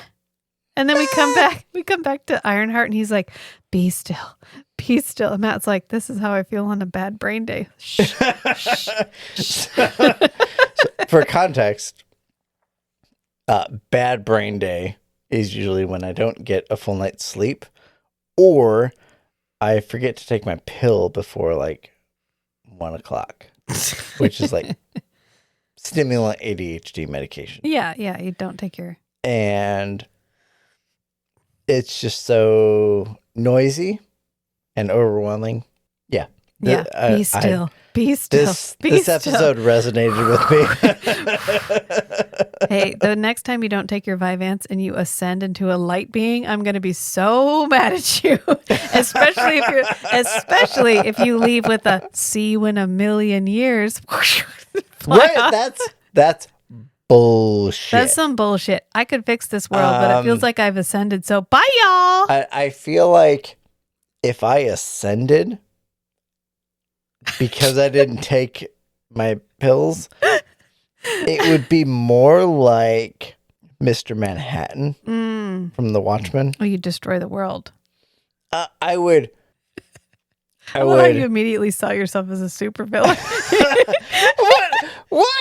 Mr. Manhattan is not a supervillain, nor is he really a superhero. Okay. He is an individual who does villainous things. Does that make one a villain? Bad things happen around him because he is doing the work to adapt. I'm still stuck on you would just be naked all the time. You'd be like, clothes are a primitive convention. And just Okay, interesting trivia about... Hold on. Okay. Trivia about Mr. Manhattan in the Watchmen movie. Okay. The face is The guy who played him. The actor. it's the Romulan guy in the Star Trek reboot. Why can I not remember his name? Billy Crudup? Crudup. Yes. Billy Crudup, Yeah. okay, is the actor who played Mr. Manhattan in the Watchmen movie. Okay. But for all of the full frontal nudity scenes of Mr. Watchmen, Mr. Manhattan. Mr. Manhattan, Yeah. in the Watchmen movie, Woo. Dr. Manhattan. How dare you take away his doctorate, Mr. Manhattan. For the Dr. Manhattan Who played his char- dick? That's what you're there for. Yes. Yes. Yeah. The Dr. Manhattan character was Billy Crudup for the face, Yeah. but for the body double for the full body scenes of Dr. Manhattan. Henry Cavill. No, it was an Italian supermodel. Oh, naturally speaking. Yeah. Of course. Obviously. I want to give credit where credit is due. I just have to find it. But there's so many characters in the story. So anyway, meanwhile in Babylon 5, Bester is still talking to Sinclair. And he's like, okay, so anyway, I guess now that you need to know, I'll give you the minimal amount of details required to complete your job, peasant. He's like, he killed a guy, and then he escaped, and he just keeps getting stronger and more powerful, and he's a really valuable commodity in his enhanced state, and we want him back. And Sinclair's like, okay, so you didn't see fit to tell me that he murdered somebody or that he was basically becoming all powerful? Like, nothing? You didn't need to tell me that? That wasn't on a need to know basis? And Bester's like, well, I mean, we took a calculated risk. And this is when Ivanova steps in. Greg Plitt Good job, Greg was Plitt. the body double of Dr. Manhattan. But Ivanova steps in. Let's And go Ivanova. you kind of have to insert all of Ivanova's history with Psychor. Because, So how about let's do a quick recap. well, we know what happened to her. Her mom was psychic. For viewers that have listened to previous episodes and watched previous episodes of Babylon If you 5, have neither listened to previous episodes of our podcast nor watched any Babylon 5 episodes, scroll back up, what are you doing here? pause this one, listen to those episodes. Because she's got history. There's a lot. There's Yeah. a lot of history between Lieutenant Commander Susan Ivanova and Psychor. And she's like, you guys never cease to amaze me. All the moral fiber of Jack the Ripper. What do you do in your spare time? Juggle babies over a fire pit? Oops, there goes another one. Another calculated risk. And so the female Psi Cop is like, you're not helping the situation. Kelsey. And Ivanova goes, you are She has a the name. situation. At each step of the way, his telekinetic abilities have grown stronger, more violent. In his enhanced state, he's a valuable commodity. If word got out, other governments might try to grab him first. We couldn't take that chance. It was a calculated risk. Good old Psychor. You guys never cease to amaze me. All the moral fiber of Jack the Ripper. What do you do in your spare time? Juggle babies over a fire pit? Oops, there goes another calculated risk. You're not helping the situation. Lady, you are the situation. I Can looked it up. That was the best line in the episode. Can you not ruin my delivery there? Because Ivanova goes, I'm sorry, but you are the fucking situation. All of this is you right here. This that's happening right now. Your fault. And Sinclair's like, okay, well, how do you two plan to stop him? You literally failed to tell me that an all-powerful telekinetic telepath guy is on my station, threatening my station, so that I didn't take the threat as seriously as I could have. How are you planning to stop him? And they're like, oh, he's got a kill code. All we have to do is get in line of sight of him, and then we can deliver it. So And you're either telling me this now. so either you kill him or you can let us shut him down. Either way, he's dangerous because if you try to kill him, he's going to kill everybody that's trying to kill him. So, I mean, like the whole station. like you should probably just let us handle this. Meanwhile, Talia walks up to the wall and she's like, "Hey, babe, let me in." And he's like, "Cool, cool." And he takes the wall down. She walks in. Which I was surprised that Bester and Kelsey were not aware of Talia like walking up to the barrier and being like, Well, because they're "Hey, not as all knock, powerful as they think they are. right. Right. And it's all arrogance. And It's they all- also never engage with Ironheart. Like, they never talk to him. Okay, so I was looking up about Kelsey Yeah. just because I wanted to know what her name was. But I ended up scrolling through the wiki page for Kelsey, and there's a whole lot of Kelsey/Bester story content that must be from the spin-off novels, Yeah. which reminds me of there's a whole book series called Malazan Book of the Fallen. If you're not reading Brandon Sanderson's Cosmere stuff, or you finished the Cosmere stuff and you're looking for something else to read/listen to, look up Malazan Book of the Fallen. It is a long, deep, character-driven narrative. But the Book of the Fallen series has a spin-off series called, I'm going to look it up before I mispronounce the names of the main characters. The characters of Bester and Kelsey, specifically looking into Kelsey on the wiki and seeing like a whole bunch of other shit that doesn't pertain to this episode, reminds me of Malazan Book of the Fallen, which is a 10-book, very deep epic fantasy series Yeah. that has a spin-off based on two characters called The Tales of Beauchelane and Corbel Broach. This says, Beauchelane and Corbel Broach are a series of deeply comic novellas that follow the adventurers of the titular necromancers and their long-suffering manservant in the Book of the Fallen series, blah, blah, blah. Anyway, Bester and Kelsey remind me a lot of Beauchelane and Corbel Broach. Gotcha.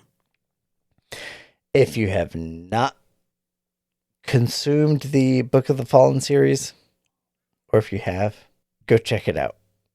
If you have, check it out again. And if you haven't, check it out now. But Enjoy, lots of fun. Talia ends up finding Ironheart. He's probably in the same room that he was, so she just goes back to his room. And he's like, I thought that seeing you, that being with you would be enough to help me hold it together and rest a little while before the end. But Right, because Talia is his safe place. But honestly, I shouldn't have come because I put you at risk. I put this whole station at risk. I put everyone at risk, and that's not what I wanted. Yeah. And Talia's like, I know.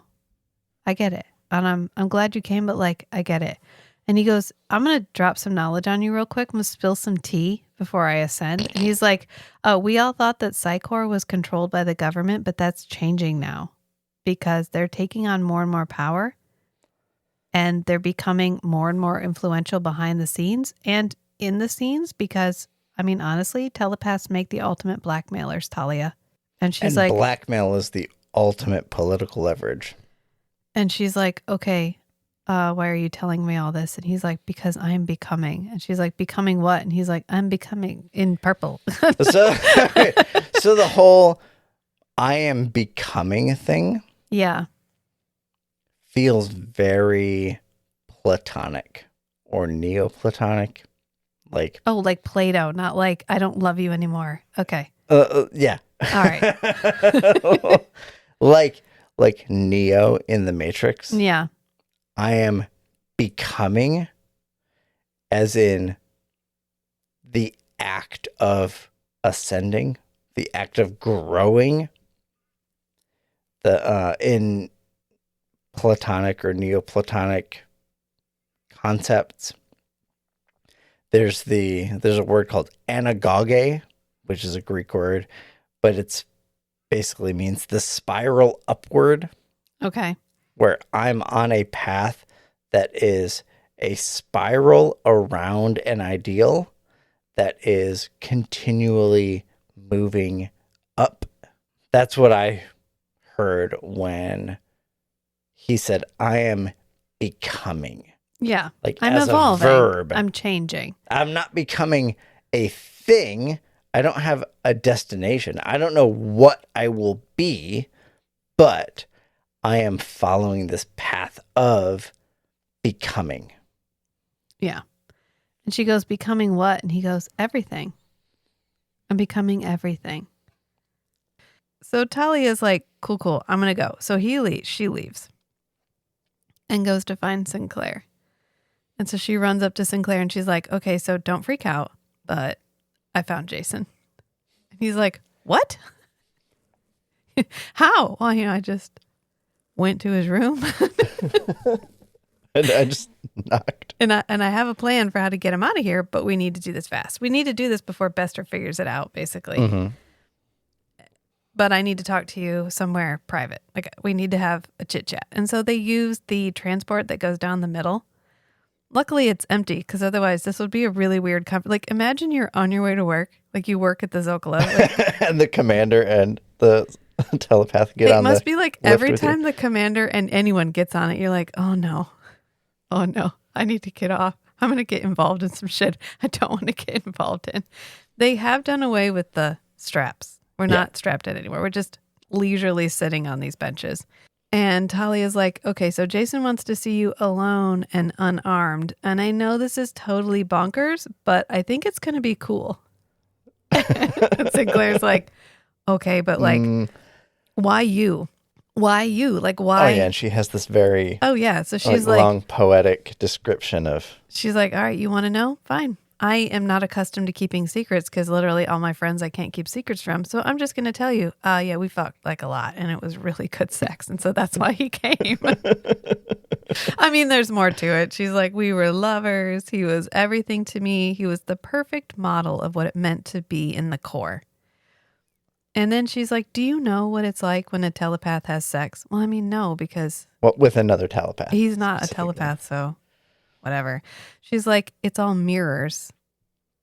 You're just reflecting your feelings back at each other. And eventually your souls mix, which means casual hookups among telepaths must get real weird, because like, how does a hate fuck work when you're a telepath? Do you end up murderously angry at each other at the end? I don't. Okay, it's fine. That's a rabbit hole of like, wait a minute. So they can all only have romantic sex with each other? Because if they don't, imagine if you are having sex with another telepath and all they're thinking about is how they really wish you were this other telepath and they're picturing you as this other person and you have to be privy to that. But she does say it's the only time in their life when they don't hear voices because they're totally wrapped up in each other. Mm-hmm.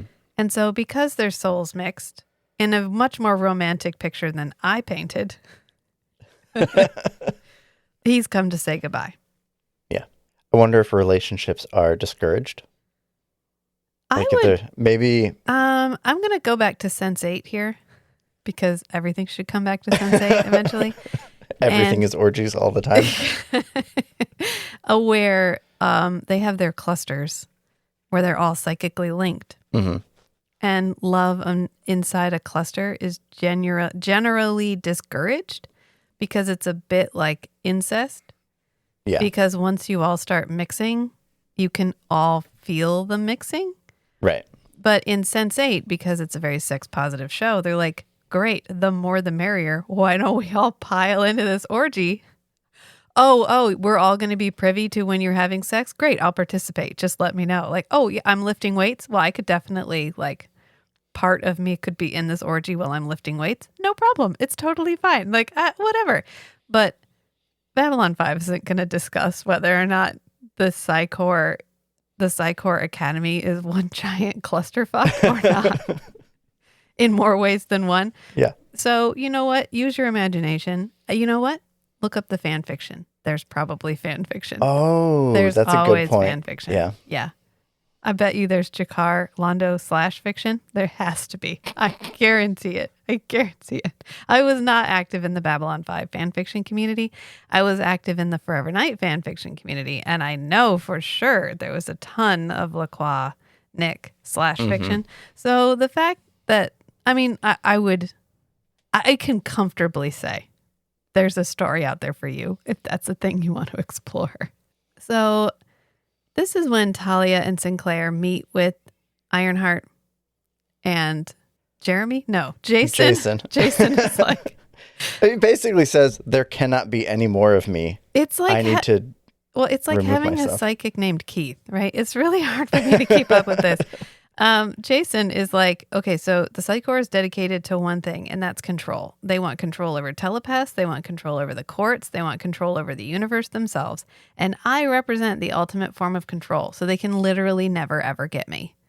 I have got to get the fuck out of here, and you got to help me. And Sinclair's and he like... admits, yeah, I killed the researcher because he was the only one who could reproduce the process. But any other deaths were...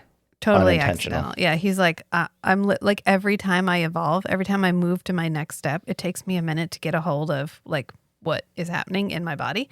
And at this point, I don't even see people anymore. I see galaxies of subatomic particles, and I could just pull you apart with a thought. And we are not ready to have that kind of power. So I need to get out of here. Because can you imagine what Bester would do with that power? No good things. No good things. Nothing good comes of that. And Sinclair's like, cool, but how can I trust you to use this power for good? And my favorite argument ever, the argument that pops up, I don't know who used it first. If you know, please leave a comment. It's kind of like a dark and stormy night. Where did it come from? Is well, you can tell I'm not going to kill you because I haven't already killed you.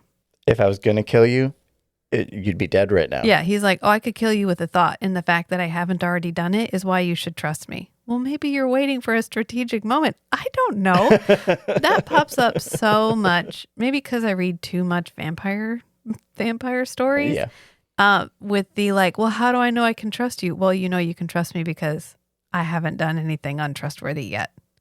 That's not... It's fine. But whoever, when we invent time travel, when we figure out how to harness tachyon particles and literally go back in time, whoever started that one, just take them aside and be like, the logic there doesn't work. Maybe we could just never introduce that into society. It's fine. It doesn't matter. Literally, he's like, well, I'm not killing you. And I could. So you kind of don't have a choice. You do have to trust me. It does serve a purpose because it's like, it's an unprovable statement. Right, but it just pops up. Yeah. And it's because it's the low-hanging fruit of blank check for trust. It's like, well... When it's followed by, okay, I now trust you completely, that's when it's used improperly. But in certain situations, it's we're acknowledging to each other that we're at a stalemate. Yeah. And so... I either need to trust you a little bit or just eliminate you right now. Yeah, it comes down to, I haven't killed you, so. Yeah. And Sinclair's like, you make a compelling argument. What do you want from me? And he's like, well, I want your help because I want to get the fuck out of here so I can finish becoming. Without destroying the station. So Sinclair calls command and control, the CNC. And they're like, are you good? And he goes, yes, condition green. I want to start telling people that. How are you doing? Oh, condition green. What is green? I don't know. It's fine. He's fine. I imagine they have a bunch of code words. They should. To over-monitored channels. Yeah. Yeah, they absolutely should. Like in Wrath of Khan, where he's like, if we go by the book, hours could seem like days. That's what you need. You need Yeah. like a, He's like, clear me a path to the docking bay and don't tell anyone. Literally keep it to yourself. We're going out. I got him. We're leaving. Clear me a path. So they do. And by- I like by how putting it- Bester sees a couple guards that are like clearing the path, and Bester's like, "What's going on?" "Oh, don't worry, it's just a drill." Yeah. And, And then they scans them. yeah. And it is a drill because As that's- far as all the security personnel know, it's Yeah. a drill. right. Because we literally announce over the loudspeaker, hey, everybody, clear a path from this room to the exit. Everybody clear a path from this room to the exit. And Bester's like, is that significant? And they're like, nope. And he's like, well, they don't think it, but honestly, anybody could put two and Right. two together here. Sinclair is missing.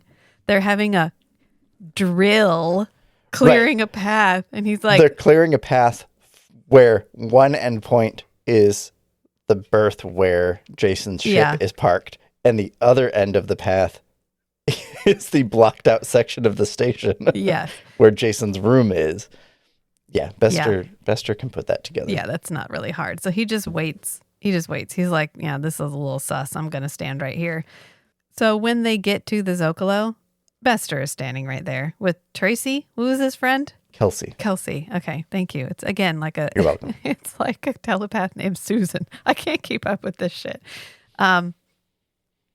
And so they actually distract him because they're like, pew, like mind powers, like we're trying to send the kill code. And Talia's like, no, the kill code. They're trying to send the kill code. And they're like, ooh. It's this whole moment of just like telepath fighting, I guess. I don't know. So Staring intently at each other. Sinclair just walks up and punches Bester in the face. 'Cause he's like, stop it. Stop. Like, come on.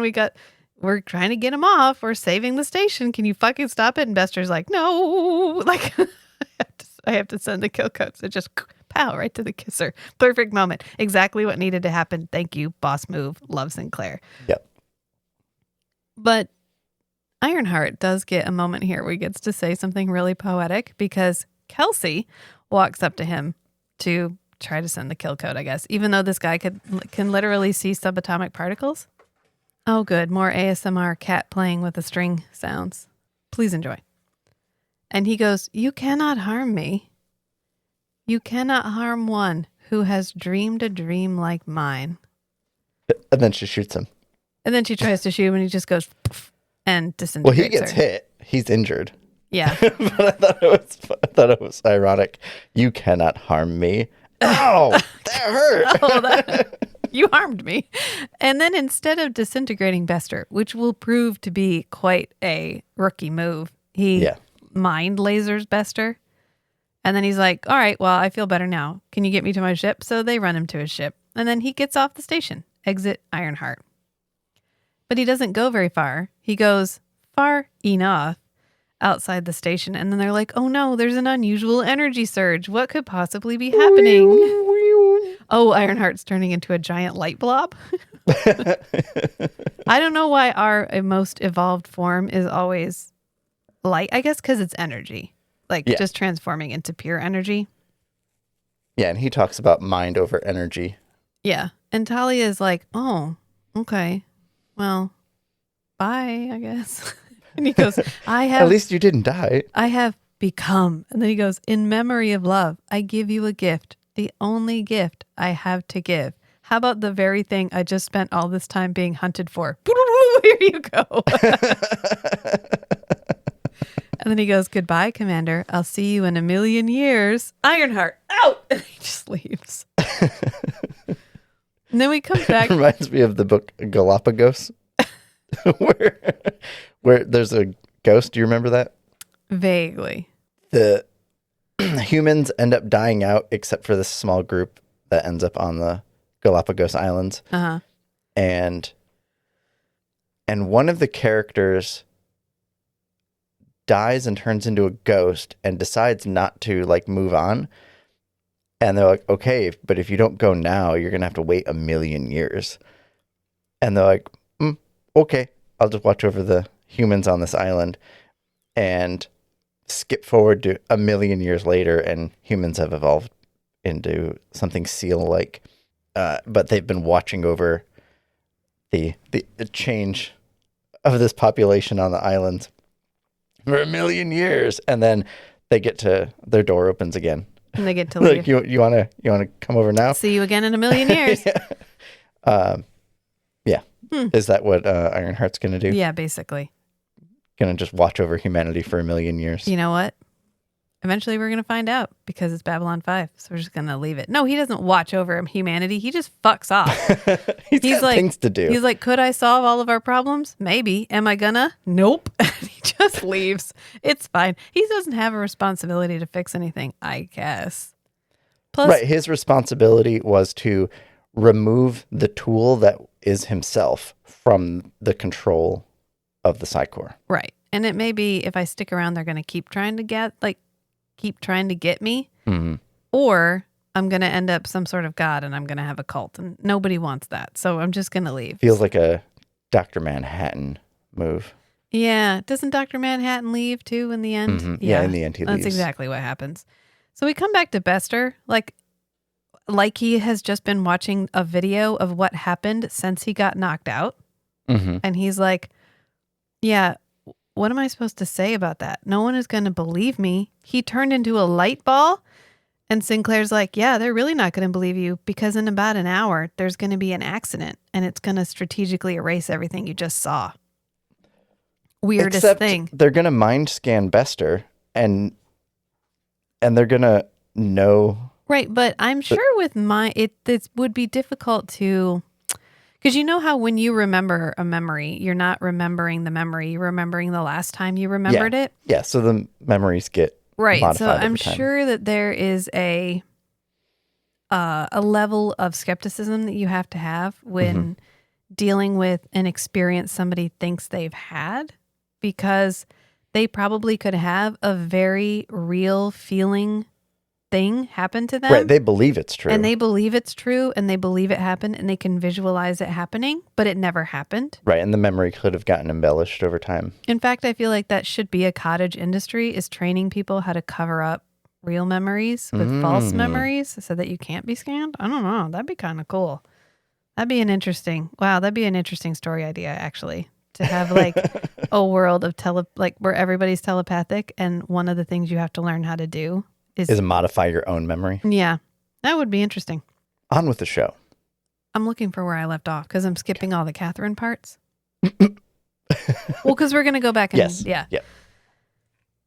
So he's like, what am I supposed to tell them? And they're like, well, you can kind of get close to the truth. Tell them that Ironheart's ship escaped, but it exploded before the jump gate, which is technically correct, is the best kind of correct. And that is technically correct.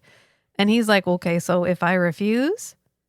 And Sinclair goes, then I'll be telling everyone that you fucked up and caused the death of your fellow Psi Cop.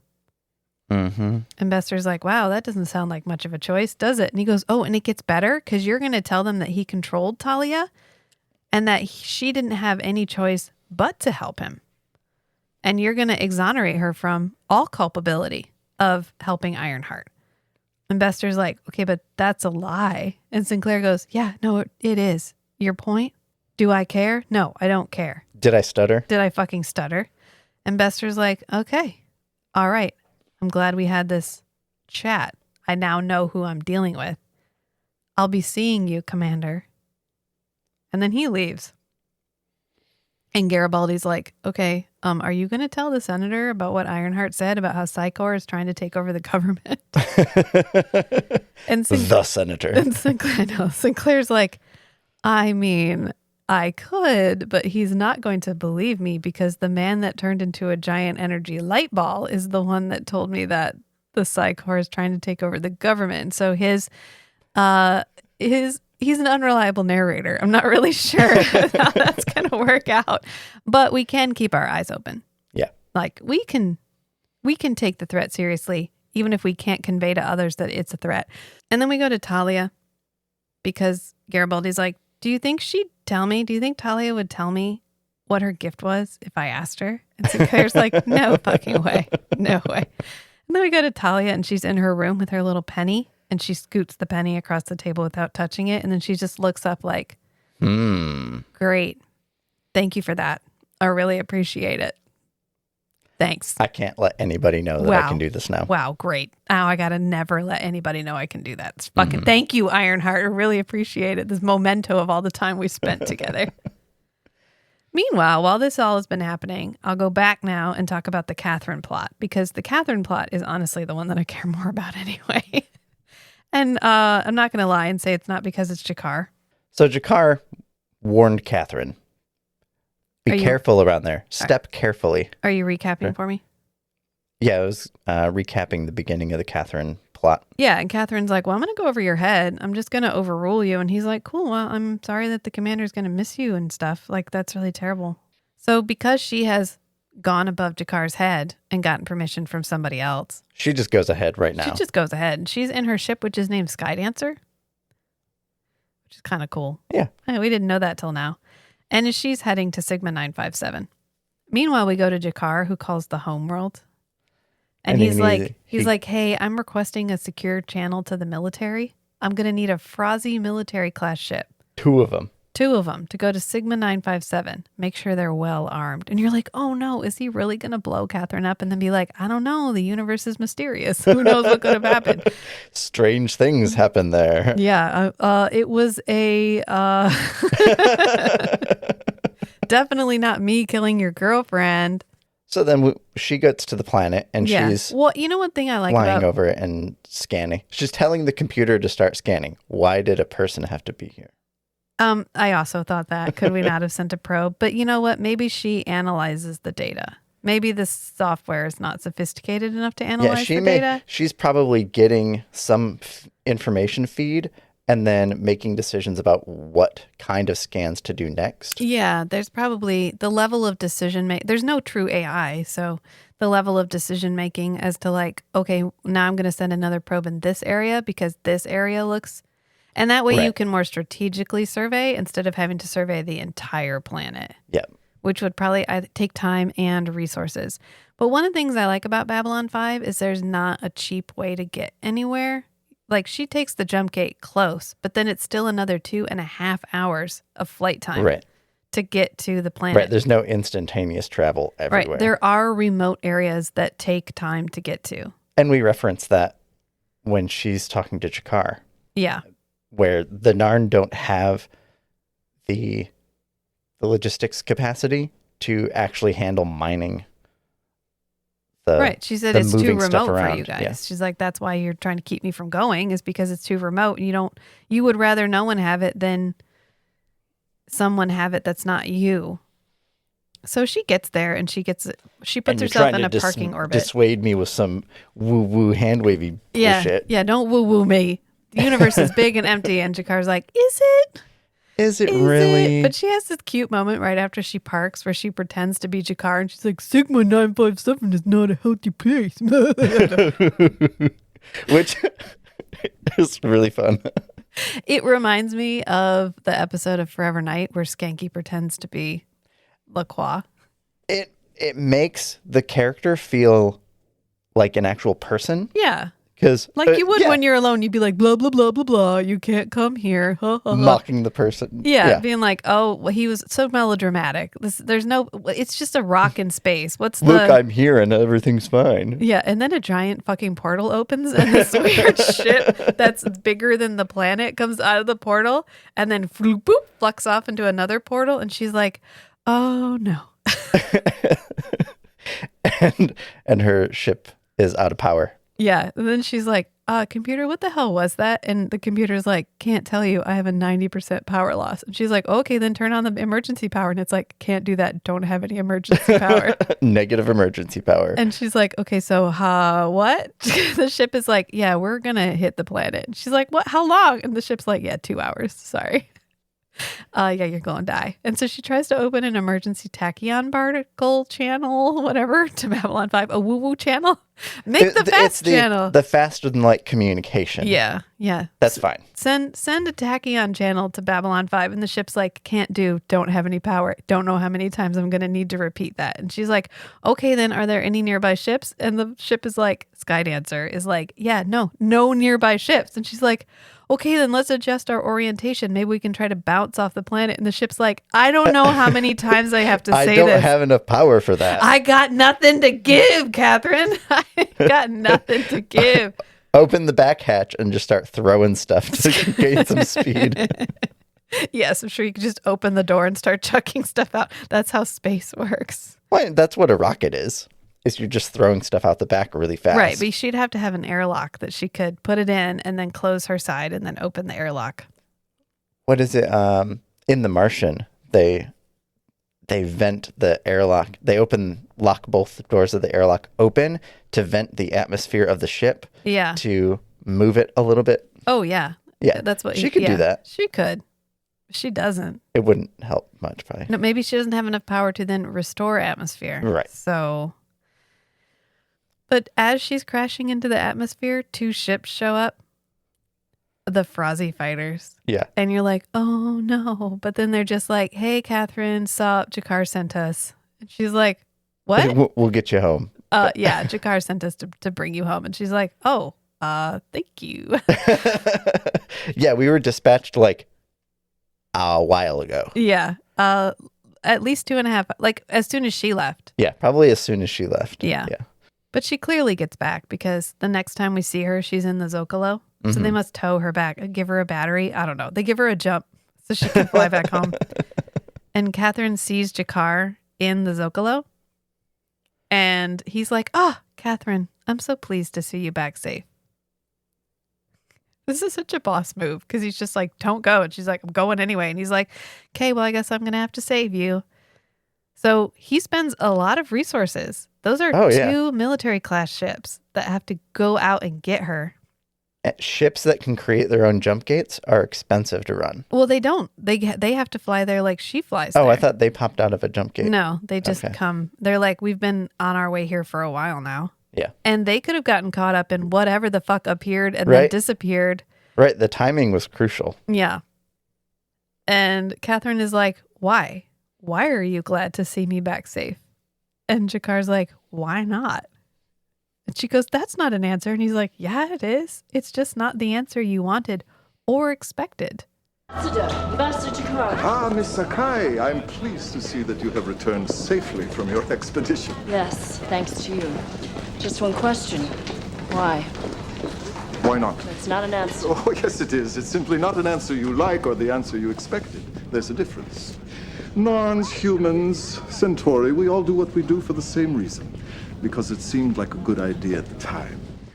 I like this because this is our first hint. We've had other hints, but this is a deepening of our suspicion that Jakar is more than he seems. This is the most overt behavior from Jakar. This is the most overtly... That subverts the I'm a deep mustache twirling. that narrative. I only play at politics and posturing because that is what is required of me for my role.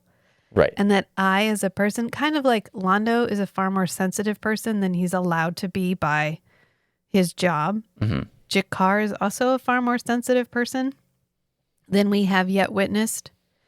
And this is his first moment where we are really getting a look at the dialogue juggernaut that Jakar is eventually going to be, I had a quote book and I think 95% of it was Jakar. But he's like, Narns, humans, Centauri, we all do what we do for the same reason, because it seemed like a good idea at the time. There's no profit in letting you die. It would make the commander upset. It wouldn't benefit me. There's literally no reason for me to not do it. So I saved you and you're welcome. Yeah. I think every other situation where we've seen Jakar do something nefarious that might be immoral, it's because he had some orders from the Narn government or there was some opportunity that would benefit him there was some or the significant Narn benefit. or would harm the Centauri. there was some other motivating factor that Jakar was trying to achieve. Right. In this case, he had nothing to lose or gain.